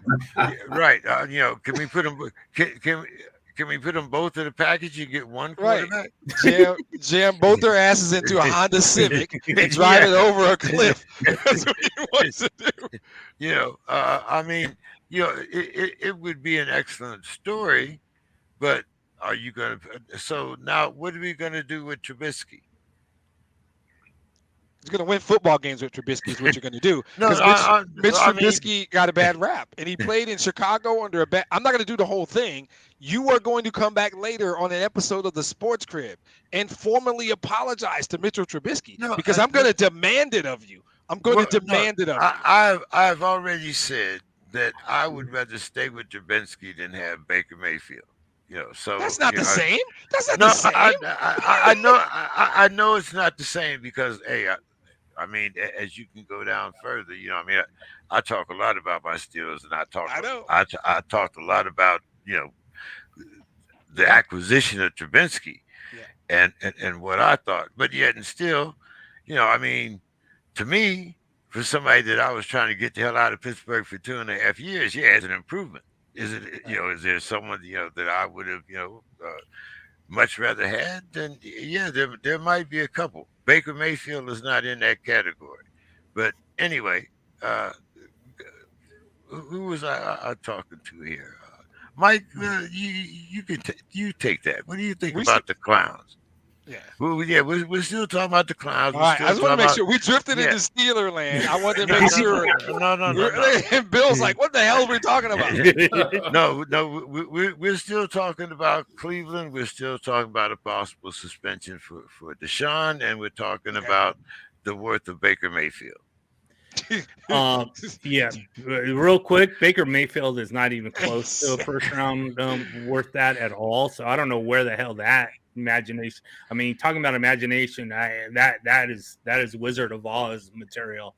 To think that Baker thought that he was worth a first round pick. So no, or Cleveland thought he was that.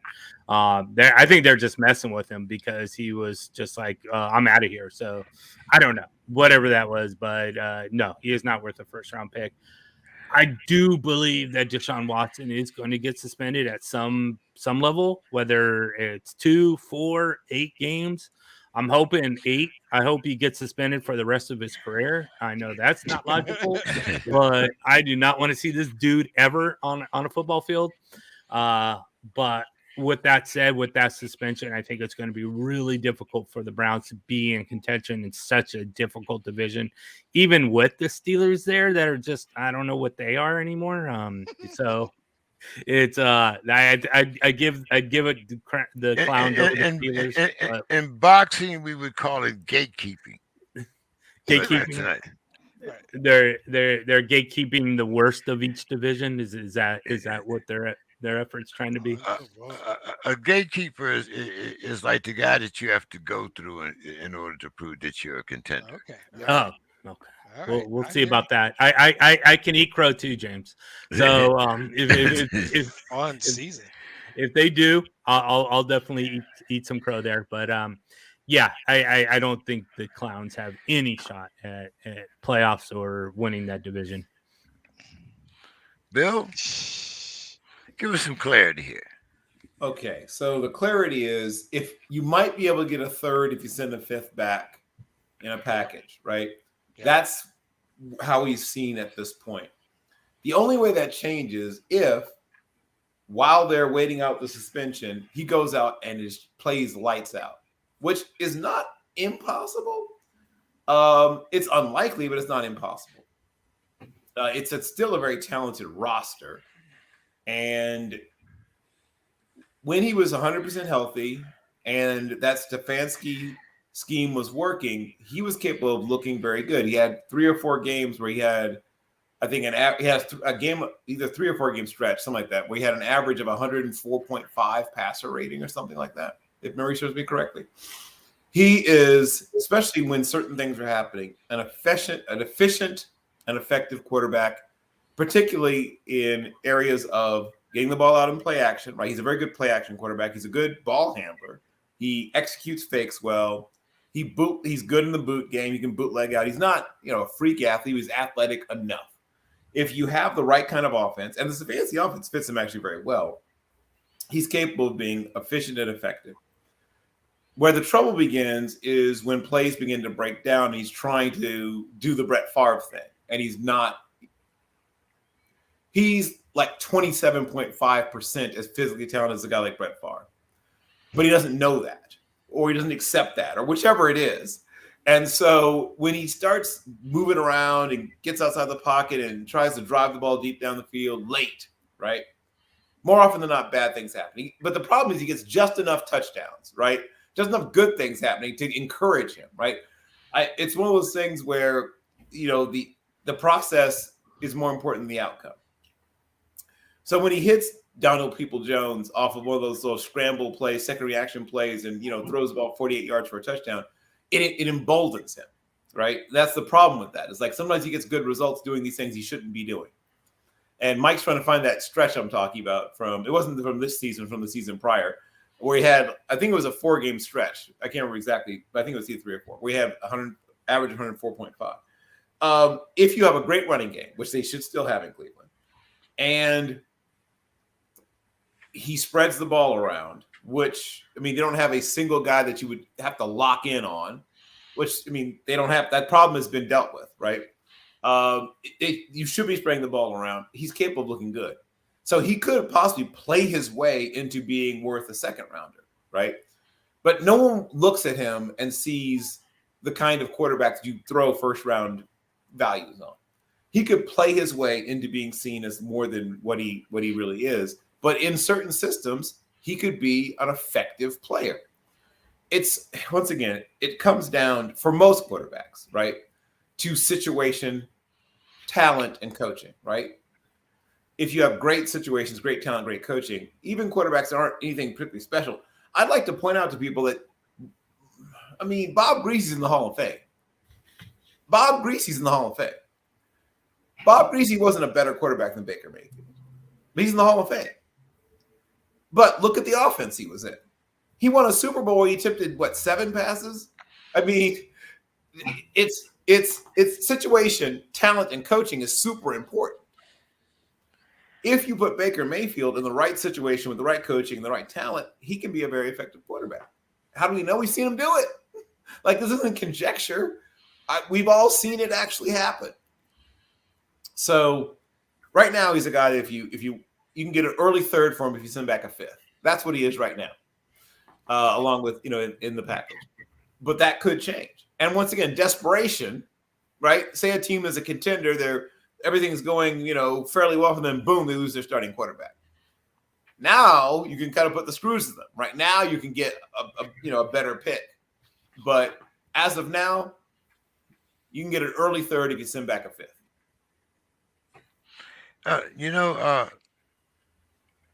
Talking about Baker Mayfield going to the Steelers, there was a contingency there, and that was that the Clowns had to pay his salary. So, as intriguing as that sounds, Bill, I'm going to talk quite candidly about my Steelers because I thought we got rid of a flock of albatrosses, and that meaning Joe Hayden, James Washington, and I hope, as far as I was concerned, they could have put that whole Oklahoma State deal in the package, him and Mason Rudolph, and sent them wherever the hell they wanted to. But anyway, James Washington has found a home, I believe, as a Cowboy. Yep, correct. Juju Smith-Schuster is gone, and I believe he dropped more passes than Tyreek caught touchdowns, but that's another discussion. And we still haven't got rid of Rudolph or Haskins yet, but is this kind of improvement by subtraction? And I'm looking at Honey Badger out there. I want Honey Badger, and then we can work on who's going to be our second string quarterback. Yeah, well, your second string quarterback is probably not your number one priority. And I'm projecting a guy like maybe Carson Strong or somebody like that. They'll add a quarterback somewhere in the middle rounds. If you've studied Kevin Colbert's draft philosophy and his drafts over the past 19? Is that right? However many years he's been running the draft for the Steelers, a good long time. We have a decent sized sample size. We have a good sized sample of what he likes to do. And obviously free agency. I mean, the Steelers are medium aggressive, usually in free agency. Obviously, it's worked out for them at times. I mean, I love the Minkah Fitzpatrick move. Well, that wasn't really free agency. That was a trade, right? That was actually a trade. But they're medium aggressive, I guess is the term I would use. They're a medium aggressive franchise. Sometimes the fans like to be aggressive. Well, that's not really their way. That's not the Steelers' way. So you just have to accept that. They're not. If they can get the right number on Tyrann Mathieu, they'll do it. They can get him for the right number. But you don't want to be throwing huge money at a guy who's at this point in his career. And he's still a good player. I mean, don't get me wrong. He's still going to play at a high level. But this is how you sign him for 4 years, you're paying for 2. I mean, we know how this works. Right. I mean, and that's fine. But you still want to, once again, this team has this team has holes. Like, he's not it. He's not going to fix it all. I love him. I'd love to have him. I too am a Steelers fan. I'd love to have him on the team, but this team's got more work to do. That offensive line is not great, James. I mean, I'm sure you know that. That offensive line, not awesome. I'm sure Najee Harris knows it also. Yeah, the defensive line is still solid, but getting old. The best players on their defense are the oldest players on our defense, which, as I pointed out, is not ideal. They've got to find Cameron Hayward's replacement in this draft. They've got to find – there's a bunch of guys who – I mean, luckily TJ Watt's in his prime. But most of the other guys on that defense who are good are not. Or, I mean, Joe Hayden, you got to find his replacement in the draft. If not this year, then next year. There's a bunch of good players who are going to be gone, either as salary cap casualties or retirement, who are good players, but they're going to be gone one way or the other. Not this year, then the next, Jay. So it'd be fun to have the Honey Badger. I love Tyrann Mathieu too, but I'm concerned about the rest of the team more than I am about adding to, a decent safety room. You've got decent safeties. We've got one very good safety, and then the other safeties are, serviceable. Yeah, so I'd love to have him, but there's so many other things that I think are higher priorities. Mike, what's your thoughts on the Steelers and the moves that they have made and they haven't? I wouldn't mind adding Jarvis Landry. Yeah, Jarvis Landry would be really good for you guys. I think the offensive line needs some work, of course, as you guys are talking about. And then some. I mean, you're getting rid of James Washington. You've gotten rid of Juju, those wide receivers. So you're going to have to replace them with someone, Jarvis Landry. But then you're like, okay, well, you have Deontay Johnson and Jarvis Landry. So how much room do you actually have? Then you have Pat Freiermuth as well. So that gets to be a little crowded in that intermediate area. As far as the quarterbacks go, Dwayne Haskins, this guy has to be good, right? I mean, he was a first-round quarterback. I mean, I understand that not all first-round quarterbacks are great. I mean, they got now Mitchell Trubisky and Dwayne Haskins as first-round busts. So Ryan Leaf was a first-round draft pick too. Yeah, Ryan Leaf was a first-round. Jamarcus Russell was a first-round pick. But yeah, so. But Haskins, I don't know. He didn't bust out like Ryan Leaf. He didn't bust out like Jamarcus Russell. He did play semi well. I just think it was his heart and money and so stuff that what got him there to the NFL. He didn't apply. So can the head coach get it out of him? I think so. It's just whether he wants to do it or not. But right now, that quarterback room needs to be organized and corrected and saying, okay, you're this guy, you're this guy, you're this guy, and then just do away with the extras. And as far as the Honey Badger goes, no, you can't have him. He's coming to the Colts. So, no for the Honey Badger. All right, we'll see next week. We'll talk about that one. Go ahead, Demetrius. I heard a side come from you when Mike said something there, so go ahead. Oh no, I think let's let go of the Dwayne Haskins thing. The word Mike was looking for is maturity. And some young men don't get it ever. Some young men get it in their 20s. I got to be honest. I was well into my 20s before I figured out a bunch of shit. But that's what it was in Washington. All the stories I heard was that he wasn't mature. But I think the thing we need to remember is we're talking on March 24th. We have hit probably the first of 5 pieces of team construction, right? We got the draft. We have a second wave of free agency. We got June 1st cuts. We got training camp cuts. There's so many opportunities for the Steelers to improve their football team in every way you've talked about. I think it makes sense that they draft someone. Trubisky's on a 2-year deal. I don't know if that's Carson Strong in the 3rd, if they go sooner. And I've seen stories that Mike Tomlin is in love with Malik Willis. So call Allen Park, Michigan, trade for the number 2 pick. You can get Malik Willis because we'll move the number 2 pick easily.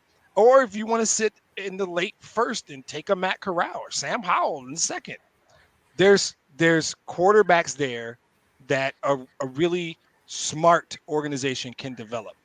But right now, on March 24th, to say the Steelers are not constructed, nah, it's the Steelers, bro. That's Kevin Colbert. The Steelers. I'm not going to question that guy. I mean, you can question other teams' GMs, probably my own, but that dude's been doing this too well for too long.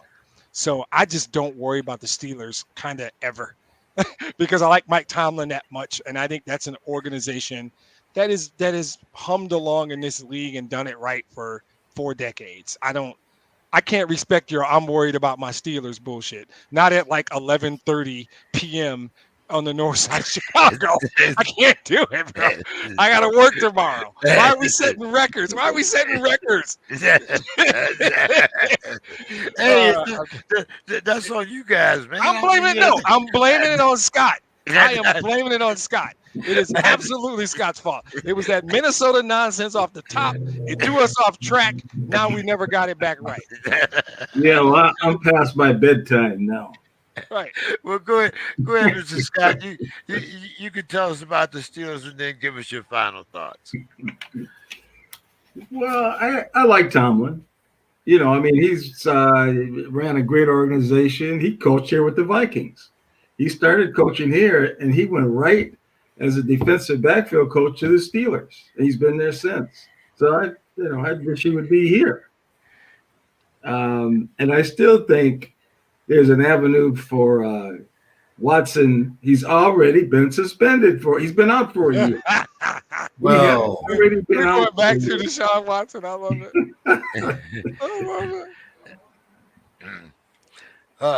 If I was agent, I would say he's already been out for a year. That's punishment enough. Deshaun Watson's your final thoughts for the night? That's what we're going with. No, Deshaun Watson's already been suspended. Hey, Mr. Scott, we look forward to talking with you next week, man. Always enjoy talking sports, and absolutely. As I said, I'm going to blame my baseball opening from now on you, because we haven't talked baseball on the Sports Crib for 3 years. But anyway, that's only my final thought. That's the only time. All right, Mr. Scott, get you some rest. We'll see you next week. We see you guys. See you guys. All right. Bill, you want to give us your final thought? I most certainly do. So on the 22nd of March, 1930, in Kensington, Pennsylvania, Willie Thrower came into the world. And he had a very, very, very, very short but very important NFL career. After his time at New Kensington High School, he then goes to Michigan State, plays for Duffy Daugherty at Michigan State, and is in sort of a quarterback rotation there. But he's a quarterback, which is fairly newsworthy.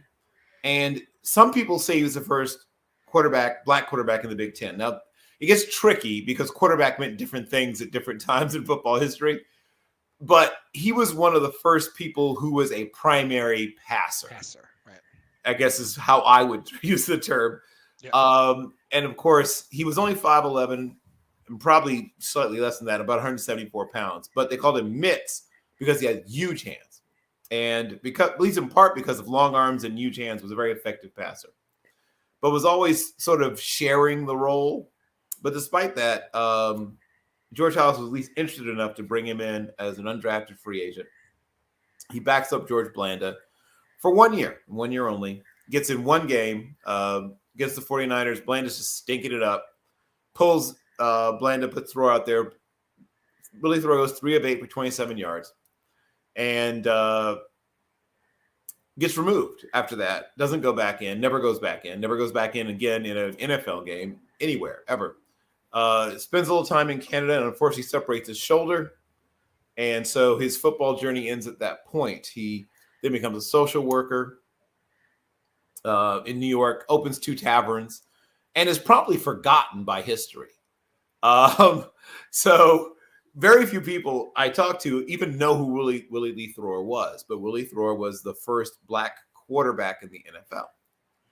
And though he had an extremely brief career, he began to establish that this is something that could happen, right? This is something that could happen. And so without him, we don't get Kyler Murray. Without him, we don't get Deshaun Watson. And you can debate whether that's a good thing or a bad thing. But without him, we don't get Patrick LeVon Mahomes. Without him, we don't get Warren Moon. Without him, we don't get Russell Wilson. Without him, we don't get Doug Williams. Without him, we don't get any of them, right? Because someone has to be the first. And being the first sucks.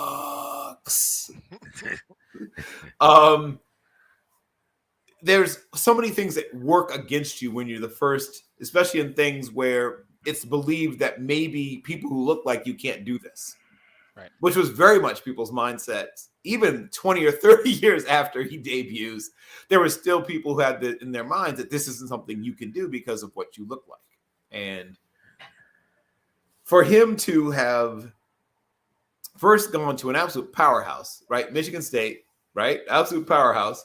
And was instrumental in leading them eventually to a 9-0 national championship season, where even though he was sort of the relief pitcher, kind of, it was a very weird setup they had going there. But there were times when, like, if things were going well, he might not even come in at all. But if they got in trouble, they get down a couple scores. Okay, right? He has to go out there, and so his stats look weird, like 5 of 7, 7 of 9, 6 of 12, 8 of 11, because he's coming in, like I said, literally to get a save.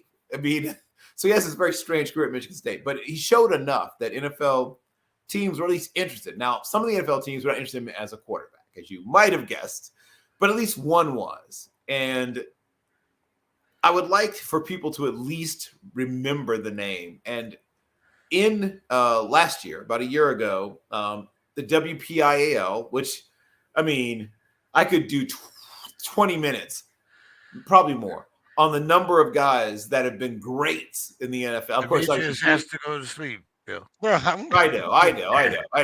Which is why I'm going to wrap it up, James. I promise. But the point is that now the top quarterback in the WPIAL now wins the Willie Thrower Award. So there's at least, something to kind of keep his name in the minds of football fans. That is my final thought. Excellent. Well, Demetrius, did Bill take your thunder? No. I will mention that there is a study room in my former dorm named after him as well. So people in East Lansing, Michigan, living in a certain dorm know him, see him all the time, because there's a nice little plaque there as well. I sometimes am reminded how like precious life is. Sometimes as a sports fan, I lose perspective, and it is good when I can recognize. I like to use these final thoughts to recognize people, particularly when I see qualities in them. Like if I want to talk to my son about something, right? This is a guy I want you to represent. Today happens to be his 38th birthday, but I need to remind people of how good a basketball player Chris Bosh was, right? The unfortunate piece here is he could have played another 6, 7, 10 years, and it would be unquestioned. But even more importantly, he did something in 2010 that you almost never see, which is he deferred, right? Chris Bosh was, you guys can correct me if I'm wrong, top 5, 6 player in that league. in 2010 when he decided to join LeBron and Dwayne Wade in Miami and literally consciously choose to play third banana to get rings, which is a sacrifice by any measure. He was a legitimate superstar. Chris Bosh was a phenomenal basketball player. And at that time, he went to Miami and he spent that time for the good of the project, however you want to quantify it. One of those guys had to take a back seat. And then another guy had to take the third row, right? And while Dwayne Wade often is credited with letting LeBron come down and be the guy in Miami and moving, Chris Bosh went to the third row, right? Which he didn't have to. He could have went to literally any team in the league and been the guy. And I don't think he's ever regretted it. I think it was an experience he enjoyed and remembers. But then unfortunately his career was cut short by a blood clotting condition that the NBA ruled career ending. They called it a career ending illness. He tried. He tried all kinds of ways to get back in the league, but it was God's will for him to end his basketball career in 2016 when I am certain he had many years of good basketball left. Now, thankfully, the NBA is really good about recognizing their players, or anybody can get in the Hall of Fame, depending on how you look at it. Last year, Bosh was elected to the Hall of Fame. I think it's well-deserved. I think by all accounts, Chris Bosh is a good dude. I think he was a hell of a player. I think it's unfortunate that his career got cut short, and I don't think he gets enough recognition for the action that allowed that everybody, LeBron, I'm taking my talents to South Beach. If Chris Bosh doesn't take his talents to South Beach, that shit doesn't work. It doesn't work, especially if he takes his talents somewhere else and teams with someone else. So for the guy to get back to the third row, I think he deserves more credit for that whole thing. And he's doing great work through the Chris Bosh Foundation, working with kids on reading and just great stuff. Good dude. Unfortunate his career was cut short. Isn't recognized enough for what he did to allow Miami to be Miami. That whole project, that whole experiment doesn't work without Chris Bosh. It just doesn't. And I don't think people talk about it enough. So those are my final thoughts. Happy 38th birthday to Chris Bosh. Hey, great stuff there. Mike, you want to take us home? Yes, sir. So my final thought is on the Michigan Wolverines. Good line. I'm out, guys. See you guys next week. They ended up losing tonight, but a lot of basketball heritage there, and the head coach Juwan Howard has his buddies, namely Jalen Rose, who supports and continues to support Michigan basketball just because of the Fab Five and what a great team that was. I always wish that they played another year together, because I really do think that third year they would have won it all. 2 championships. One is when they were just freshmen. They ended up losing to, I believe it was North Carolina at the time. I think that was the timeout, or was that the second year? I can't remember. Yeah, but I think you're right. Yeah. The second season they came closer. I forgot who they lost to, but Duke. It was they lost to Duke. Yeah. Duke, that's right. And so, I think Chris Webber, if he didn't leave, he would have. They would have definitely won the third time, and if he stayed again, fourth year.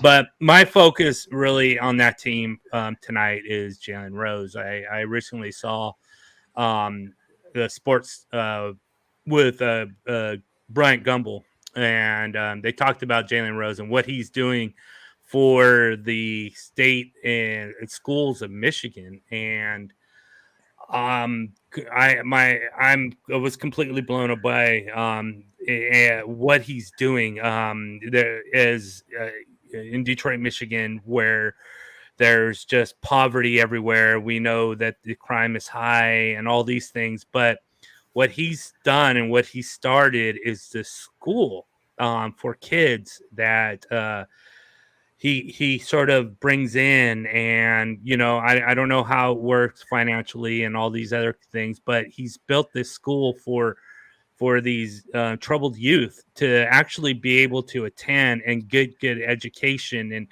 they have a lot of success stories where one of the female students who had her house burglarized like 3 times in a month is now a graduate of Michigan, and I can't remember what profession she's got into, but is successful, has a nice apartment, high rise to herself, and all of these things that Jalen Rose is doing, spending his own money and getting benefactors to help him do this school. And maybe there'll be more, I don't know, but to see someone like Jalen Rose, who I watched grow up, and you guys know I'm not a huge basketball fan, but man, I love Jalen Rose and what he did for Michigan, and I loved all the Fab Five players, and to see what he's doing as an adult has gone much more respect for him. So thank you, Jalen Rose, for doing what's right, for not just taking your money and just saying, okay, I don't care anymore, I'm not going to give back. And we need more Jalen Rose types and to do what's best for cities and towns. And if we can do that, then America will be a better place. Yeah. Good my call. final thoughts in sticking with the sports cribbing after dark theme. I also have an award for Jalen Rose for being able to work with receding hairline Stephen A. Smith. So I will finish my thoughts on that. Have a good night, everyone. We'll see you guys. next week. We'll see you next week. Take care, everyone.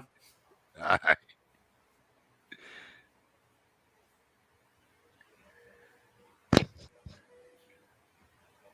I'll send you the thing Monday, Bill. Whether you can let me know whether or not you'll be available. Yep, I will let you know then. All right. Have a good one. You too.